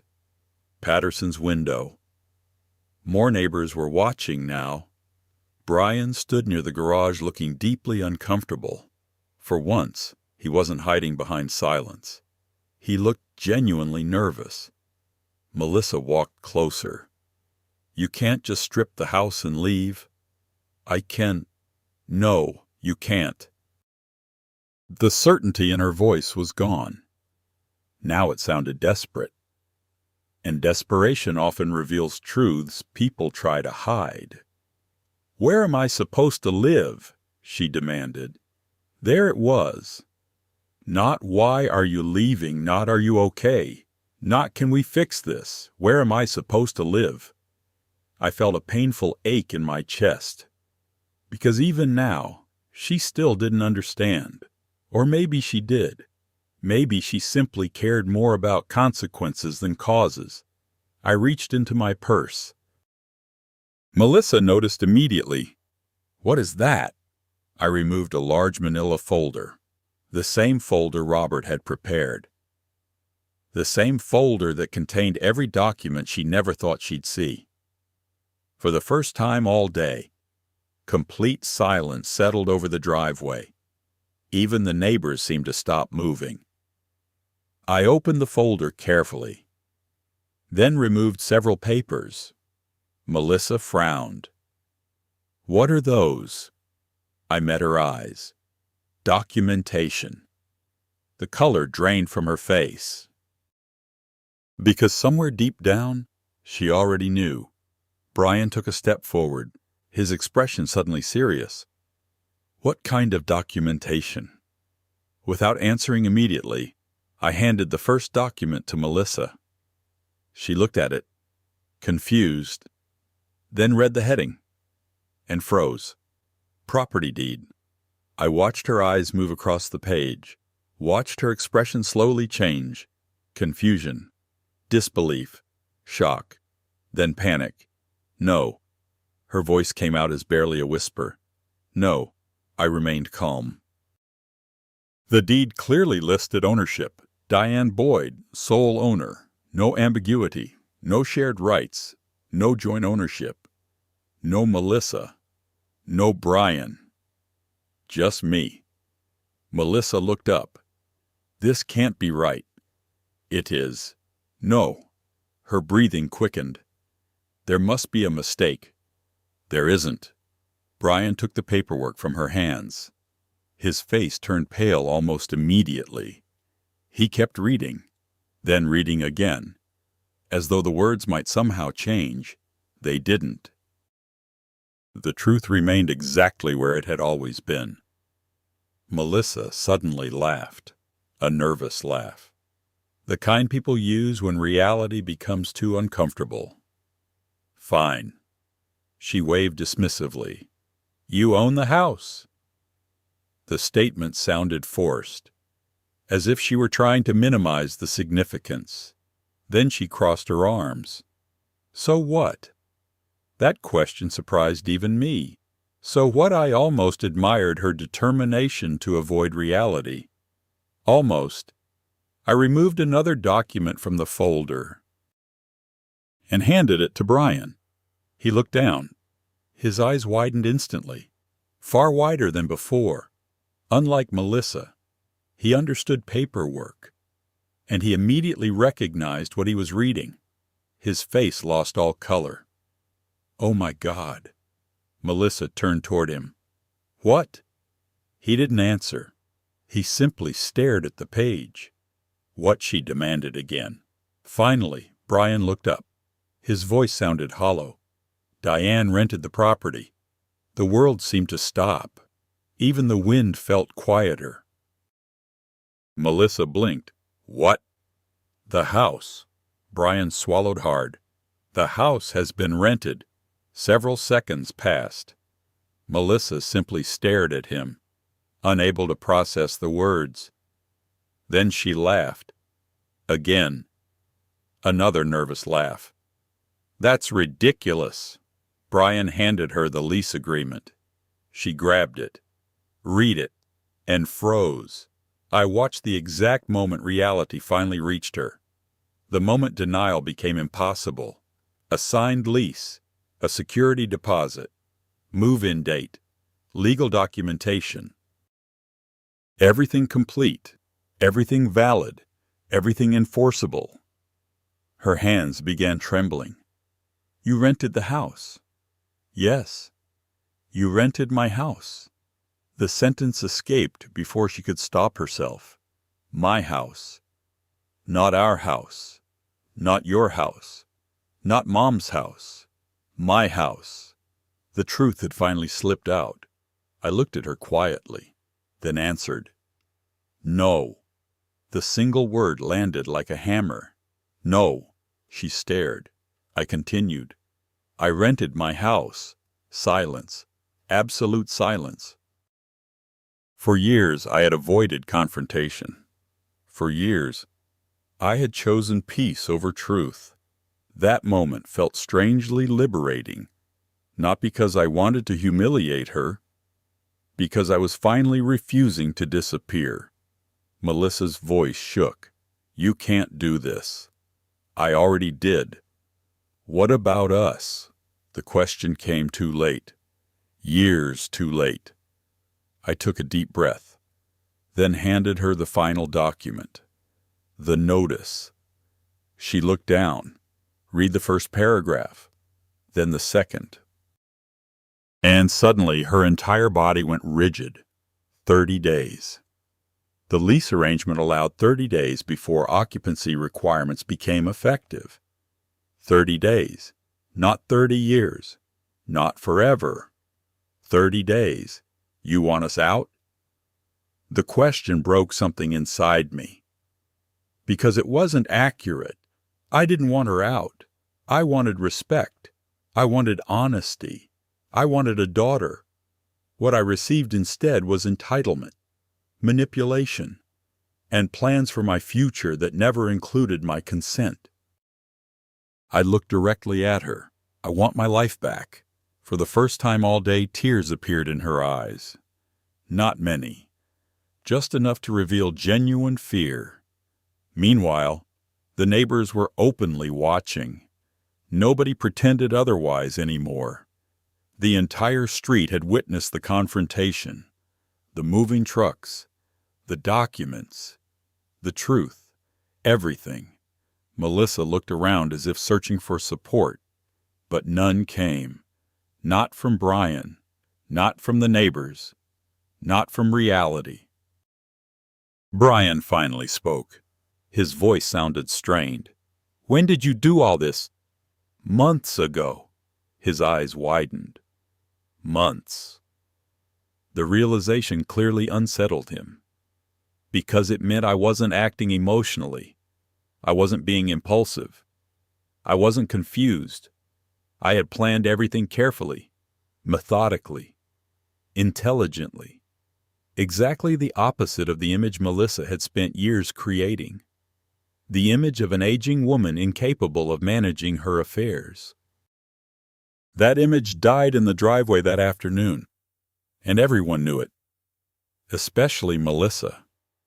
She stared at me for a long time, then asked the question that mattered most. Why? I could have listed 100 reasons. The insults, the disrespect, the manipulation, the plans for assisted living, the assumptions, the humiliation. But I chose the simplest answer, because it was also the truest. Because I finally realized that loving someone doesn't mean allowing them to mistreat you. The words hung between us, heavy, painful, unavoidable. For the first time in years, Melissa had no response, no joke, no eye roll, no dismissive comment, nothing, just silence, and standing there beside 2 moving trucks, in front of an entire neighborhood, my daughter finally understood something she had never believed possible. I wasn't leaving because I had nowhere else to go. I was leaving because I had finally remembered that I had a choice. After the confrontation in the driveway, the atmosphere inside the house became almost unbearable. Nobody knew what to say. The moving trucks were gone. Most of my belongings were already on their way to North Carolina. The rooms felt hollow. The walls seemed to echo. And for the first time since Melissa moved in, the house felt like a place where the truth had finally entered. Melissa barely spoke for the rest of the afternoon. She stayed in her room. Brian disappeared into the garage. Even the neighbors seemed unusually quiet whenever they passed by the property. Everyone had witnessed something important, not just a family argument. A shift in power, a collapse of assumptions, a woman refusing to be erased. That evening, after dinner, I sat alone on the back porch. The summer air was warm. Crickets chirped in the distance. The sunset painted the sky in soft shades of orange and purple. In less than 48 hours, I would be leaving Ohio. The thought felt surreal, exciting, sad, liberating. All at once, I was staring into the yard when I heard the screen door open. Soft footsteps followed. I turned. Sophie stood there. For a moment, neither of us spoke. Then she sat beside me. Her eyes were red, as though she had been crying. I immediately felt concerned. "Sophie," she looked down, twisting her fingers together nervously. "I need to tell you something." My stomach tightened. The seriousness in her voice was impossible to miss. "What is it, sweetheart?" For several seconds she remained silent. Then tears filled her eyes. "I'm sorry." The words came out broken. almost whispered. I immediately wrapped an arm around her shoulders. "Why are you apologizing?" She started crying. Not dramatically, not loudly. The quiet crying of someone carrying guilt for too long. And suddenly I understood. She wasn't crying about me leaving. She was crying about something else, something heavier, something she had been holding inside. I should have said something sooner. I waited patiently, letting her gather herself. Eventually she took a shaky breath. Then she looked directly at me. "Mom has been lying." The words hit harder than I expected, not because I was shocked, because I wasn't, but because hearing it from Sophie made it real in a different way. "What kind of lies?" Sophie wiped her eyes. Then she answered. "About you." A knot formed in my chest. I stayed silent, encouraging her to continue. She looked away toward the backyard, as though the grass was easier to face than the truth. "For over a year, she's been telling people that you're getting confused." I felt my stomach drop. Not because I didn't suspect it, because now I knew. Without question, without doubt, without excuses. Sophie continued. "At first it was little things." I listened carefully. "She'd tell relatives you forgot appointments." I nodded. There had been a few forgotten appointments. Nothing unusual. Nothing alarming. Then Sophie added, "Except sometimes you didn't forget." I looked at her. "What do you mean?" Her voice shook. "Sometimes she'd tell people you forgot things that never happened." The world seemed to stop. For several seconds, I couldn't speak. "Never happened." She nodded, tears rolling down her cheeks. "Grandma, she made things up." I closed my eyes. A wave of sadness washed through me. Not anger, not yet. Just sadness. Deep sadness. Because this wasn't a misunderstanding anymore. This wasn't exaggeration. This was deliberate, carefully deliberate. Sophie continued speaking, almost as though once she started, she couldn't stop. "She told Aunt Rebecca that you got lost driving." I frowned. "I never got lost." "I know." Another tear slid down her face. "She told Uncle Mark you forgot your bank password." "I didn't." "I know." Each sentence felt heavier than the one before. Piece by piece, a picture was emerging. The same picture I had begun suspecting after overhearing the conversation with Brian. Melissa wasn't simply portraying me as older. She was portraying me as incapable, creating a narrative, building a case, preparing people to believe something that wasn't true. My heart broke, not for myself, for the daughter I once knew, the little girl who used to bring me wildflowers, the teenager who cried when our family dog died, the young woman who once hugged me and said she never wanted to lose me. Where had she gone? What had happened to her? Sophie hesitated, then lowered her voice. "There's more." The words instantly alarmed me. More I wasn't sure I wanted to hear more. But I nodded. "Tell me." She swallowed hard, then said the sentence that changed everything. "I heard Mom talking to someone about power of attorney." I froze. The air seemed to leave my lungs. Power of attorney. The phrase landed like a hammer. Not because power of attorney is inherently bad.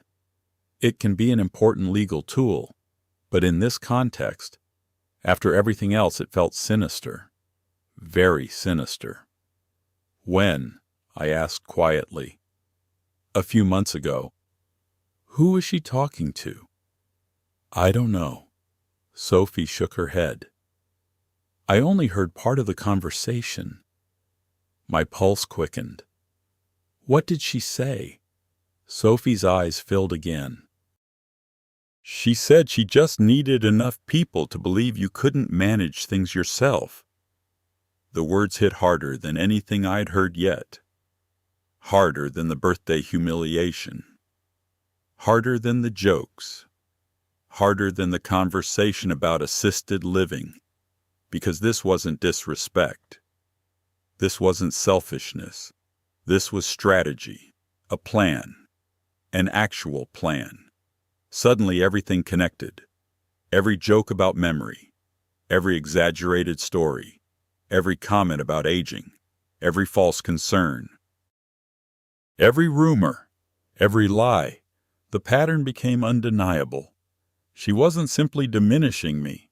She was preparing to replace me, control me, manage me, take over my life while convincing everyone it was for my own good.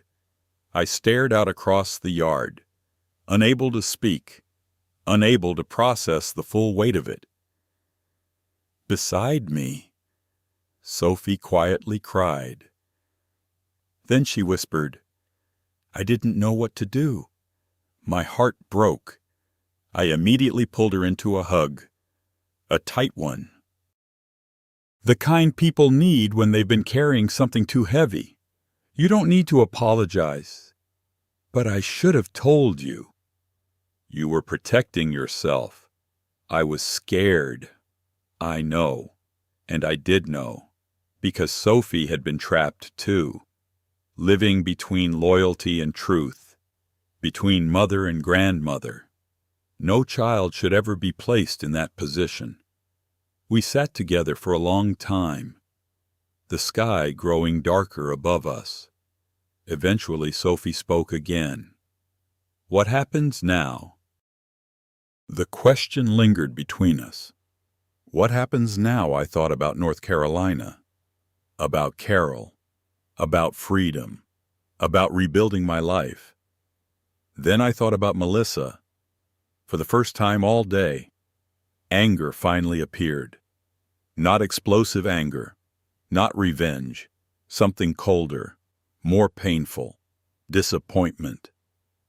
Because even after everything, a part of me still wanted to believe she would stop before crossing certain lines. Now I wasn't so sure. I squeezed Sophie's hand. What happens now is that I leave. She nodded slowly, then looked at me. Are you angry? I considered the question carefully. The truthful answer surprised even me. No. Her eyebrows lifted. No. I shook my head. I'm hurt. That was the real emotion. Not anger. Heartbreak. Because anger eventually fades. Heartbreak lingers. Heartbreak mourns what could have been. And as darkness settled over the backyard, I realized something important. Melissa wasn't losing control because I was leaving. She was losing control because the truth was finally catching up to her. And very soon, more people were going to learn exactly what she had been doing behind closed doors. The next morning, I left Ohio. Not forever. At least, not in the dramatic way people imagine. But I left the version of my life that had been suffocating me. And that mattered more.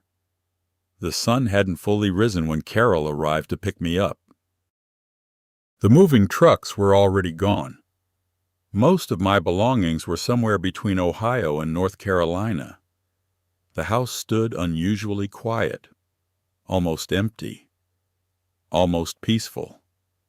I carried a single overnight bag to Carol's car. She stepped out and immediately wrapped me in a hug. A real hug. The kind that says, you don't have to explain anything. The kind I hadn't received in a very long time. You ready? She asked. I looked back at the house. At the porch where Thomas and I had shared coffee. At the windows where Christmas lights once glowed. At the front door through which Melissa had carried boxes 8 years earlier, so much history, so many memories, some beautiful, some painful. I smiled sadly. Yes, and for the first time in years, I meant it. As we pulled away, I noticed movement at an upstairs window.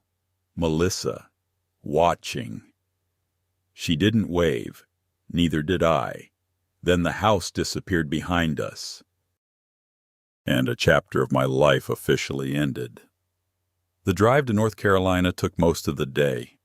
Carol and I talked for hours, sometimes about serious things, sometimes about nothing at all. The simple act of sitting beside someone who genuinely cared about me felt healing. No criticism, no judgment, no manipulation, no walking on eggshells. Just friendship. At one point, somewhere in Virginia, Carol glanced at me. "You seem lighter." I laughed softly. "I feel lighter." And it was true. The strange thing about emotional burdens is that you don't fully realize how heavy they are until you finally put them down. By the time we reached Wilmington, the sun was setting. The town looked exactly as I remembered. Beautiful coastal streets, historic buildings, ocean air, palm trees swaying gently in the evening breeze. Possibility. That was the word that came to mind.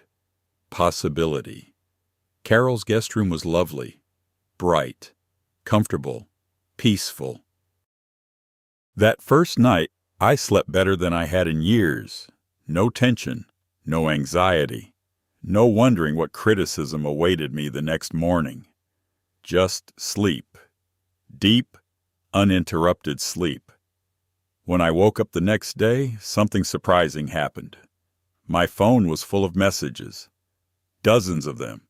Some from relatives, some from neighbors, some from people I hadn't spoken to in years. Apparently news traveled fast. Very fast. Especially after a public confrontation involving moving trucks, legal documents, and a stunned daughter. At first, I hesitated. Part of me wanted to ignore everything. Start fresh. Move forward. But eventually I began reading. The first message came from my cousin Rebecca.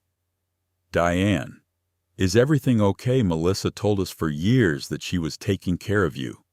We had no idea what was really happening." I stared at the screen. Then another message. This one from a neighbor. "I always wondered why you looked so unhappy. I wish I had checked on you sooner." Then another, and another. The pattern quickly became obvious.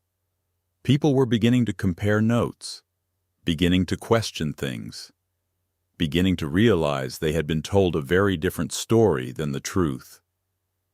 By lunchtime, I received a call from Aunt Margaret, 82 years old, blunt as a hammer, always had been. She didn't waste time with small talk. "Diane." "Yes." "I just got off the phone with Melissa." That immediately caught my attention. "And," Aunt Margaret snorted, "and she tried to tell me you abandoned her." I nearly laughed. Abandoned her. The irony was astonishing. "What did you say?" "I asked her who owned the house." I smiled. "What happened?" "She changed the subject." That made me laugh. A real laugh. The kind that comes from genuine amusement. Apparently, the narrative Melissa had carefully built over the years was beginning to collapse. And once people start questioning a story, it becomes very difficult to control. Over the next week, more truths surfaced. Not because I exposed them, because people started asking questions. Questions Melissa couldn't answer.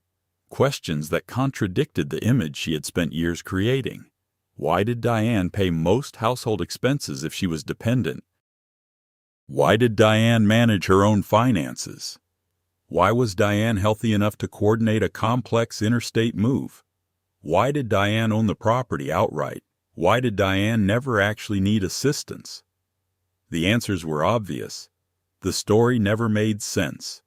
People had simply never examined it closely. Meanwhile, Melissa was struggling. Not financially yet, emotionally, socially. The version of events she had relied upon no longer worked. And for perhaps the first time in her adult life, she was facing consequences. Then something happened that surprised me. Brian called. It was a Tuesday evening. Carol and I were sitting on our back deck watching the sunset. My phone rang. Brian's name appeared. I stared at the screen, unsure whether to answer. Eventually, I did. "Hello?" For a few seconds, neither of us spoke. Then Brian cleared his throat. "Diane." His voice sounded exhausted. More exhausted than I had ever heard him. "Brian?" Another pause. Then he said something I never expected. "You were right." I blinked. "What?" "You were right." The words sounded painful for him to say. As though each one carried weight, I remained silent, letting him continue. "About everything." The sunset blurred slightly as emotion rose unexpectedly inside me. Not satisfaction. Sadness. Because admissions like that usually arrive far too late. Brian sighed heavily. "I should have spoken up years ago." I looked out toward the ocean in the distance. "You should have." Melissa wouldn't listen. "Neither did you." The silence that followed felt honest. Painfully honest. Finally, he answered. "No." He sounded defeated. I didn't. For several moments, neither of us spoke. Then Brian surprised me again. "She's not handling this well." The statement didn't shock me. I had expected as much. "What happened?" Brian laughed bitterly. "A lot." Then he explained. Relatives were asking questions. Neighbors were talking. People who once accepted Melissa's version of reality were beginning to doubt it. And doubt is dangerous when your reputation depends on a carefully maintained illusion. The conversation lasted nearly half an hour. By the time it ended, I felt emotionally drained. But one thing had become clear. The consequences had only begun, and Melissa was finally being forced to face something she had avoided for years. The truth, not my version, not her version. The truth, the kind that survives after excuses disappear. The kind that remains after manipulation fails. The kind that eventually catches everyone. That night, after the call ended, I sat alone on Carol's deck, listening to waves in the distance, watching stars appear overhead. For the first time in a very long time, I felt peace. Real peace. Not the fake peace that comes from staying silent. The genuine kind. The kind built on self-respect. And although I didn't know it yet, the most important conversation of this entire story was still ahead of me, because sooner or later, Melissa herself was going to call. And when she did, everything would finally come into the open.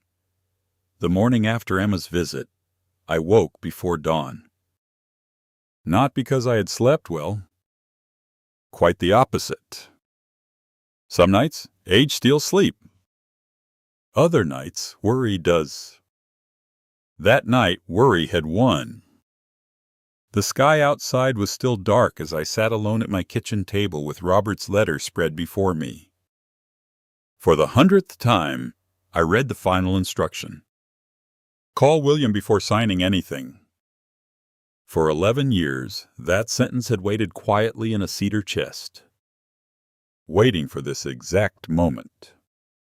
I traced Robert's handwriting with my fingertips. Even now, it amazed me how love could outlive death. How a man could still protect his wife long after he was gone. At precisely 8:30 that morning, I picked up the phone. My heart pounded harder than it had in years. William Carter. I hadn't spoken to him since shortly after Robert's funeral. We exchanged Christmas cards for a few years. Then life, as it often does, quietly carried us in different directions. I dialed the number listed in Robert's envelope. To my surprise, it still worked. The phone rang twice. Then a familiar voice answered. William Carter speaking. For a moment, I couldn't speak. His voice sounded older, slower, but unmistakably the same. William. A brief silence followed. Then warmth entered his voice immediately. Madeline. Tears filled my eyes before I could stop them. It had been so long since someone who truly knew Robert had spoken his name. Hello, William? My goodness, he said softly, after all these years. We talked awkwardly for a few minutes. About Charleston. About aging. About grandchildren. The safe subjects older people often discuss when they are avoiding painful ones. Finally, I took a deep breath. William, I found a letter from Robert. The line went silent. Not surprised. Not confused. Silent. My pulse quickened. You know about the letter? It wasn't a question. William exhaled slowly. Yes. A chill ran through me. Robert truly had planned this. Did he leave instructions for you too? I asked quietly. Another pause. Then William answered. Yes, Maddie, he did. Maddie. Only Robert and a few old friends still called me that. The sound nearly broke my heart. What exactly did Robert ask you to do? William's voice became serious. He told me to wait. Wait for what? For your call. I closed my eyes. 11 years. Robert had prepared something 11 years ago. And William had waited all this time. Madeline, William said gently, I think it's time we meet. 2 hours later, I drove to a small cafe overlooking Charleston Harbor. William was already there when I arrived. Time had changed him. His hair was completely white now. His shoulders slightly bent. But his eyes were still sharp. The same eyes that once helped Robert build a successful engineering consulting firm decades ago. When he saw me, he stood immediately. And without saying a word, he hugged me. For a moment, I felt as though a small piece of Robert had returned. We sat near the window overlooking the water. Neither of us rushed. People our age understand that important conversations deserve patience. After coffee arrived, William reached into his leather briefcase. My breath caught. Inside was a thick manila folder. Very thick. He carefully placed it on the table between us. This belongs to you. I stared at it. What is it? William looked directly into my eyes. Robert's final plan. My hands began trembling. Slowly, I opened the folder. Inside were account statements, investment reports, legal papers, trust documents, and page after page of financial records. At first, none of it made sense. Then I saw a number. I blinked. Surely I had read it incorrectly. I looked again. No. The number remained the same. My heart nearly stopped. William? My voice barely worked. This can't be right. He nodded quietly. It is. I stared at the figure. Over $3 million. $3 million? My hands shook so violently I had to set the papers down. Robert and I had lived comfortably, but never lavishly. We drove modest cars, took simple vacations, clipped coupons, waited for sales. $3 million was unimaginable. I looked at William in disbelief. Robert never told me. William smiled sadly. That was intentional. I couldn't speak. He continued gently.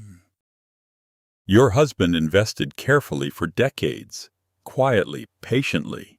He never touched those accounts.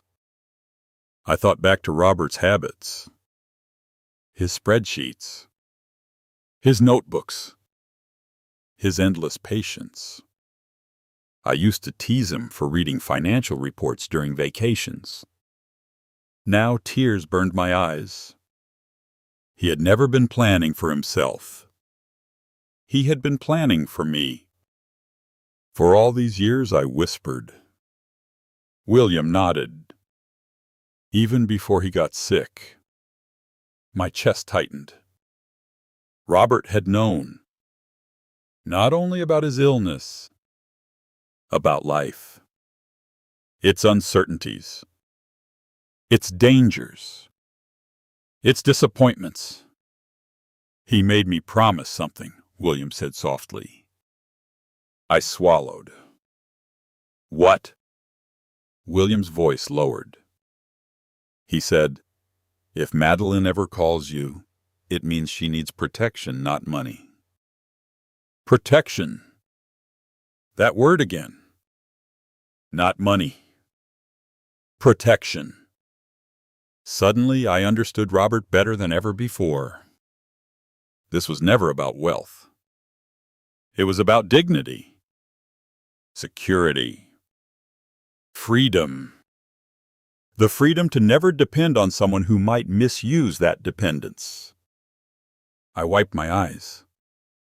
Why keep it secret from Michael? William's expression grew thoughtful. Robert loved your son. I know. But he worried. My stomach tightened. About what? William hesitated. Robert once told me that Michael had a generous heart but struggled with financial discipline. I closed my eyes. Even then.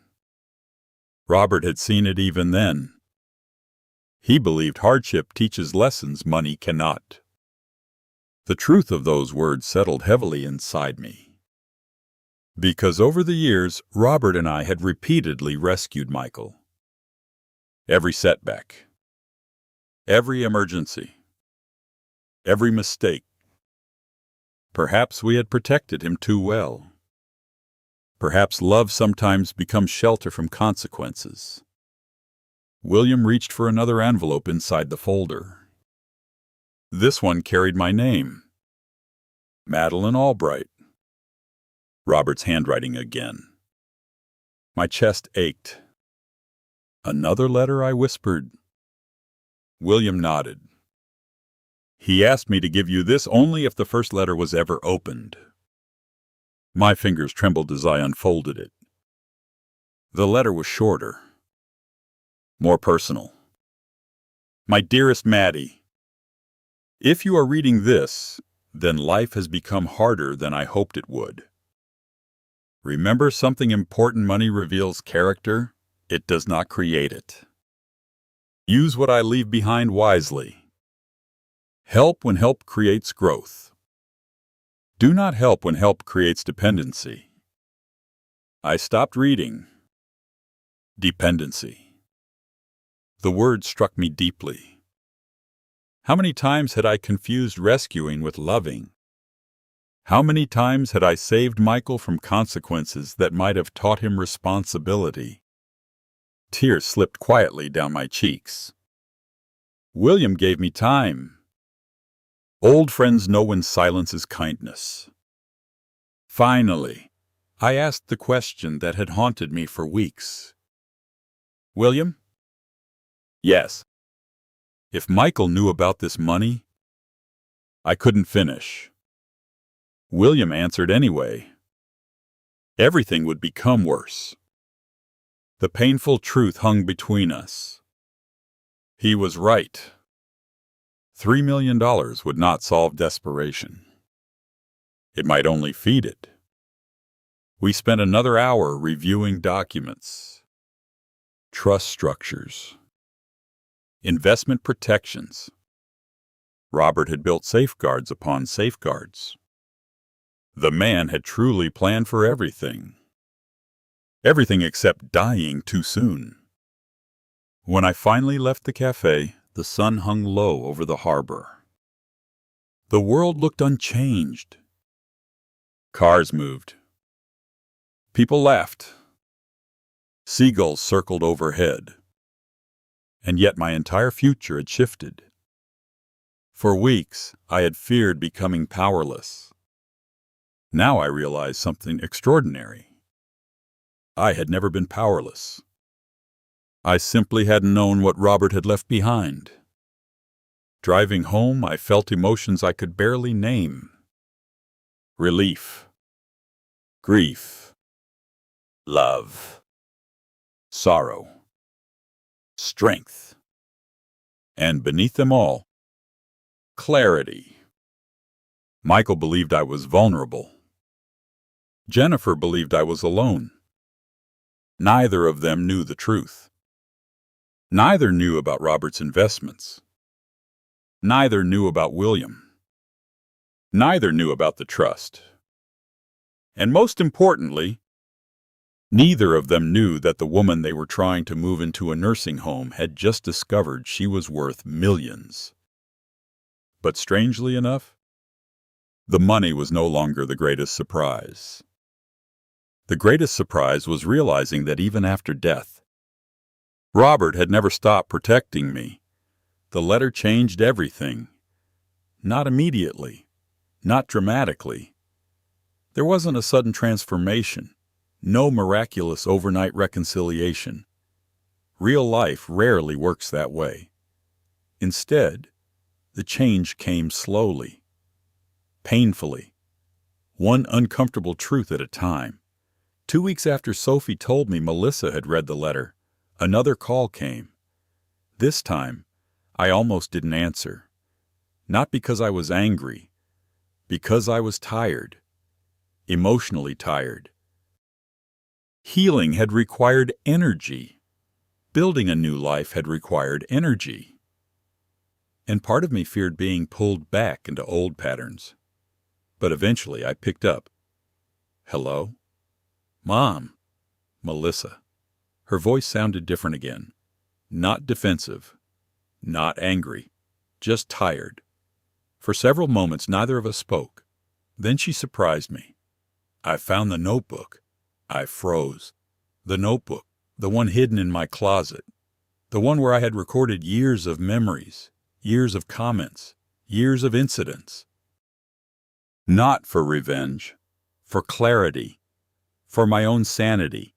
Because when someone constantly tells you that you're imagining things, eventually you need proof that you're not. I see. Another pause. Then Melissa whispered. I read it. My eyes closed. Part of me had always expected this moment. Eventually. What did you think? The silence stretched so long I wondered if the call had disconnected. Then she answered. I didn't realize. The words sounded broken, raw, human. I leaned back in my chair, looking out toward the ocean. You didn't realize what? A shaky breath. How often I hurt you. The honesty startled me, not because it was impossible, because it was rare. For years, every conversation had revolved around excuses. Now there were none. Melissa continued. I remembered some of those moments differently. I wasn't surprised. People often do, especially when remembering themselves requires accountability. The birthday party. Her voice cracked. I thought I was being funny. I remained silent. I didn't understand what it sounded like. Another pause. Then, I made you look foolish. The admission hurt, because it was true. And hearing someone finally acknowledge a painful truth can be strangely emotional. Not satisfying. Emotional. For the next hour, we talked. Really talked. For perhaps the first time in a decade. Not as enemies. Not even as mother and daughter. As two flawed people confronting reality. Melissa admitted things she had never admitted before. Her resentment. Her entitlement. Her assumptions. The way she convinced herself she deserved things simply because she was family. The way she gradually stopped seeing me as an independent person. The way she assumed I would always forgive everything.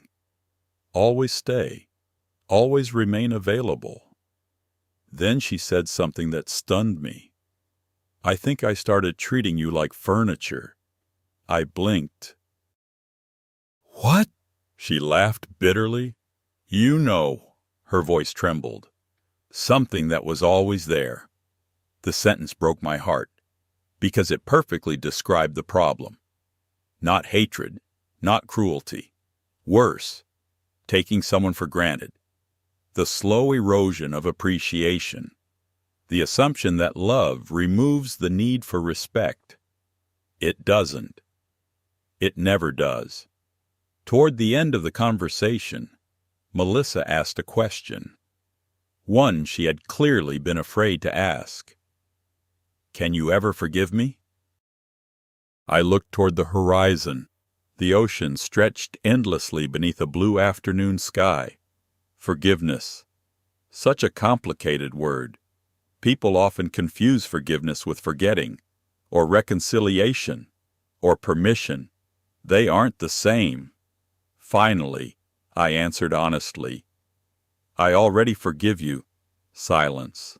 Then a quiet sob. Because forgiveness had never been the difficult part.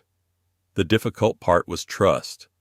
And trust rebuilds slowly, brick by brick, choice by choice, day by day. Several weeks passed, then months. Summer gradually became autumn. My new life continued growing. I rented a small cottage near the water. Not extravagant, not large, but mine, completely mine. For the first time in decades, every object inside my home belonged exactly where I wanted it. Every room reflected my choices, my preferences, my peace. I joined a local book club, made new friends, started volunteering twice a week at a community center, even took painting lessons. Painting, something I'd wanted to try since my 40s. Life wasn't ending. It was beginning again. And perhaps that was the biggest surprise of all. Meanwhile, Melissa began changing too. At least she seemed to. Not through promises, through actions. She found a smaller rental home with Brian. Started paying her own bills. Stopped blaming everyone else for her problems. And perhaps most importantly, she started listening. Really listening. One October afternoon, Sophie visited North Carolina, by herself. The moment she arrived, she wrapped her arms around me. I missed you. I laughed. I missed you too. We spent 3 wonderful days together, walking on the beach, eating seafood, watching movies, talking, just talking. No tension, No drama, no manipulation, the way family relationships are supposed to feel. On the second evening, we sat on the porch watching the sunset. The sky glowed gold and orange, beautiful beyond words. Then Sophie smiled. "You know something?" "What?" "You're different." I laughed. "People keep saying that, because it's true." She studied me for a moment. "You seem happy all the time now." The observation made me smile, because happiness wasn't exactly the right word. Not all the time. Life doesn't work that way. But peace, yes. I had peace. And peace is often more valuable than happiness. That night, after Sophie went to bed, I sat alone on the porch, thinking, reflecting, remembering. My phone buzzed. A text message from Melissa. "Can I visit sometime?" I stared at the screen for a long moment. A year earlier, that message would have filled me with anxiety. Now it simply made me thoughtful. Finally, I typed a reply. Yes. A few moments later, another message arrived. "Thank you." Then one more. "For everything." I looked up at the stars, bright above the ocean. And for the first time, I felt genuine hope. Not certainty, not complete healing, hope. Because people can change. Not everyone, not always, but sometimes, if they are willing to confront the truth. And the truth had finally reached Melissa. The same truth she spent years avoiding. The same truth that arrived with moving trucks, legal documents, and consequences. The same truth that ultimately saved both of us. Because leaving hadn't destroyed my family. Oddly enough, it might have been the only thing that gave us a chance to rebuild it. A year after the moving trucks pulled into my driveway, I stood barefoot on a North Carolina beach and watched the sunrise. The sky glowed with soft shades of pink and gold. Waves rolled gently onto the shore. The air smelled of salt and possibility. And for the first time in a very long time, I felt completely at home. Not because of the location, because of who I had become. A year earlier, I thought leaving was about escaping disrespect, escaping manipulation, escaping a life that had become painful. Now I understood something different. Leaving hadn't been about running away. It had been about returning to myself. The woman I had spent years neglecting. The woman hidden beneath obligations, guilt, sacrifice, and silence. The woman who deserved to exist even when nobody else approved. I smiled as I watched the waves. Then my phone buzzed. A text message from Sophie. "Landing in Wilmington in an hour. Can't wait to see you." My smile widened immediately. Some relationships survive storms. Some even grow stronger because of them. Sophie had visited several times during the past year. Each visit became a reminder that healthy love doesn't require control. It doesn't require guilt. It doesn't require sacrifice without limits. It simply requires care. Mutual care. Something I had forgotten for far too long. After breakfast, I drove to the airport. When Sophie emerged from the terminal, she ran toward me. Still the same sweet girl. Though not really a girl anymore. She was 17 now. Confident, thoughtful, strong. She hugged me tightly. "I missed you." "I missed you too." During the drive home, she talked nonstop. School, friends, college plans, life. The kind of conversations that make time disappear. At one point she smiled and said, "You know Mom's nervous." I laughed. "Nervous about what? Seeing you next month?" I glanced at her. Next month. The family visit.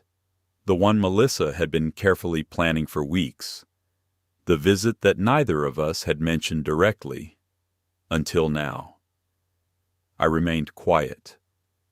Eventually, Sophie asked, "Are you scared?"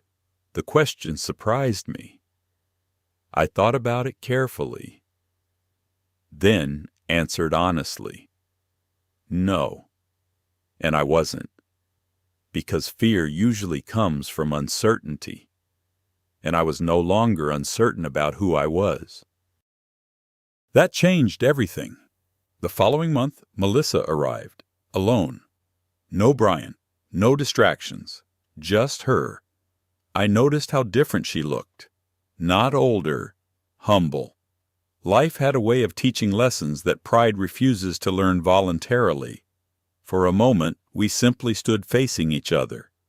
Then she walked forward and hugged me. Neither of us spoke. Words weren't necessary. Some moments exist beyond language.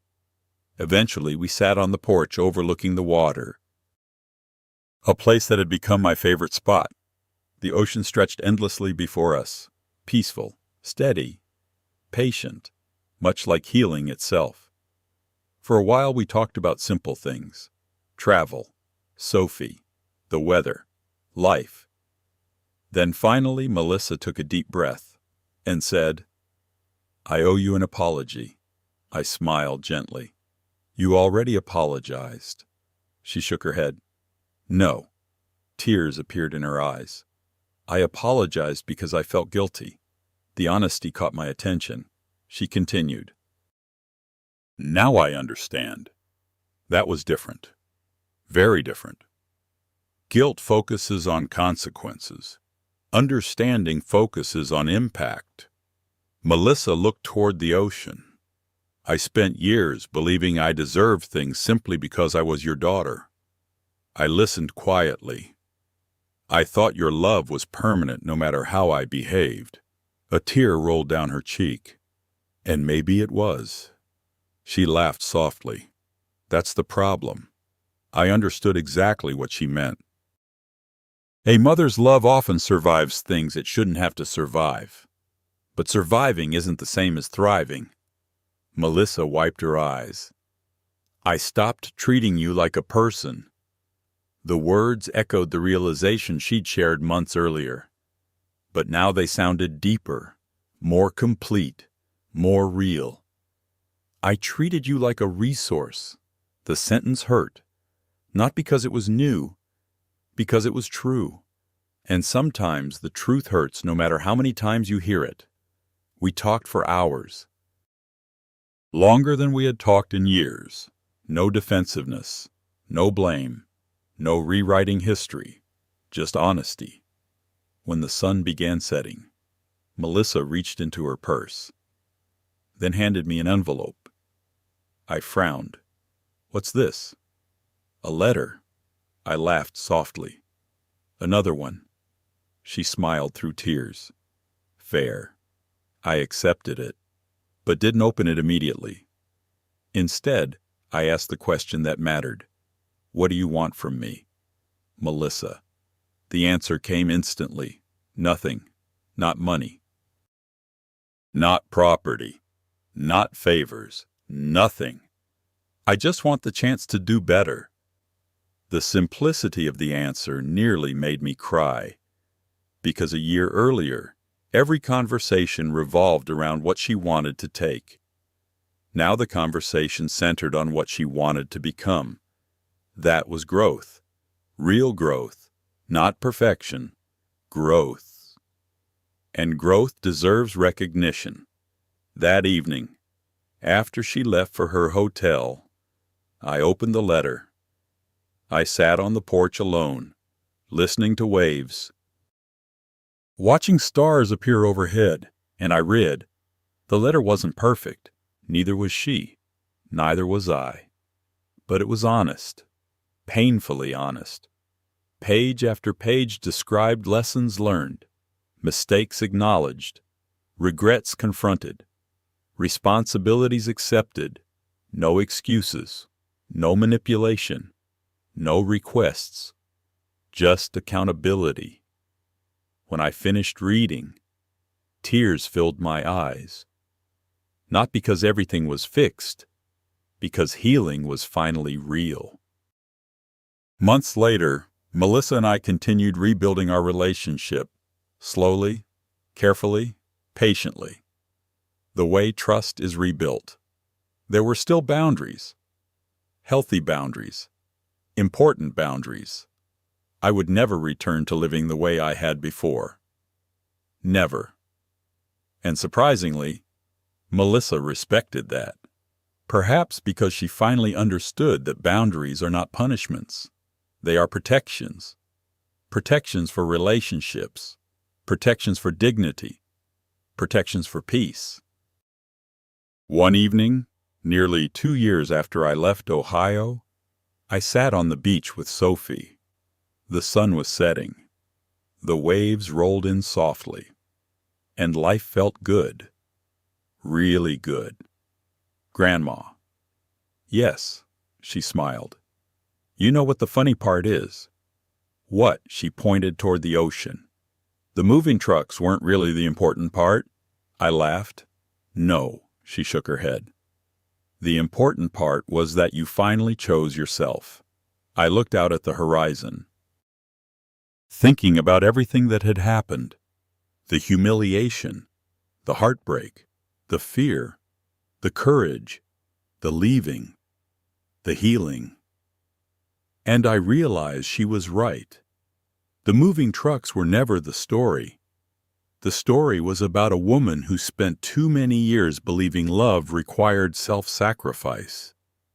A woman who finally learned that loving others should never require abandoning yourself. The greatest victory wasn't keeping the house. It wasn't proving ownership. It wasn't watching Melissa face consequences. The greatest victory was remembering my own worth, because the day I left wasn't the day I lost my family. It was the day I stopped losing myself. And once I found myself again, everything else finally had a chance to heal. Sometimes the people who love us the most are also the people who take us for granted, not because they are evil, not because they never cared, but because familiarity can slowly become entitlement if we aren't careful. This story is not really about a house. It is not about moving trucks. It is not about legal documents. It is about self-respect. It is about understanding that love and sacrifice are not the same thing. Many parents spend decades putting their children first. There is beauty in that. There is honor in that. But there must also be limits. Because when we teach people that our needs never matter, eventually some of them will believe it. Setting boundaries does not mean you love less. Sometimes it means you finally love yourself too. And for those who have made mistakes like Melissa, remember this growth begins the moment excuses end. Real healing starts when accountability begins. No family is perfect. No person is perfect. But honesty, humility, and effort can rebuild things that once seemed impossible to repair. Most importantly, never believe it is too late to start over. Whether you are 40, 60, or 80, you still deserve peace. You still deserve respect. You still deserve a life that feels like your own. If this story touched your heart, I'd love to hear your thoughts. Have you ever had to choose between keeping the peace and protecting yourself? What would you have done in Diane's situation? Please leave a comment below and share your perspective. And if you enjoy emotional family stories like this one, don't forget to subscribe and join us for more journeys of resilience, healing, and hope.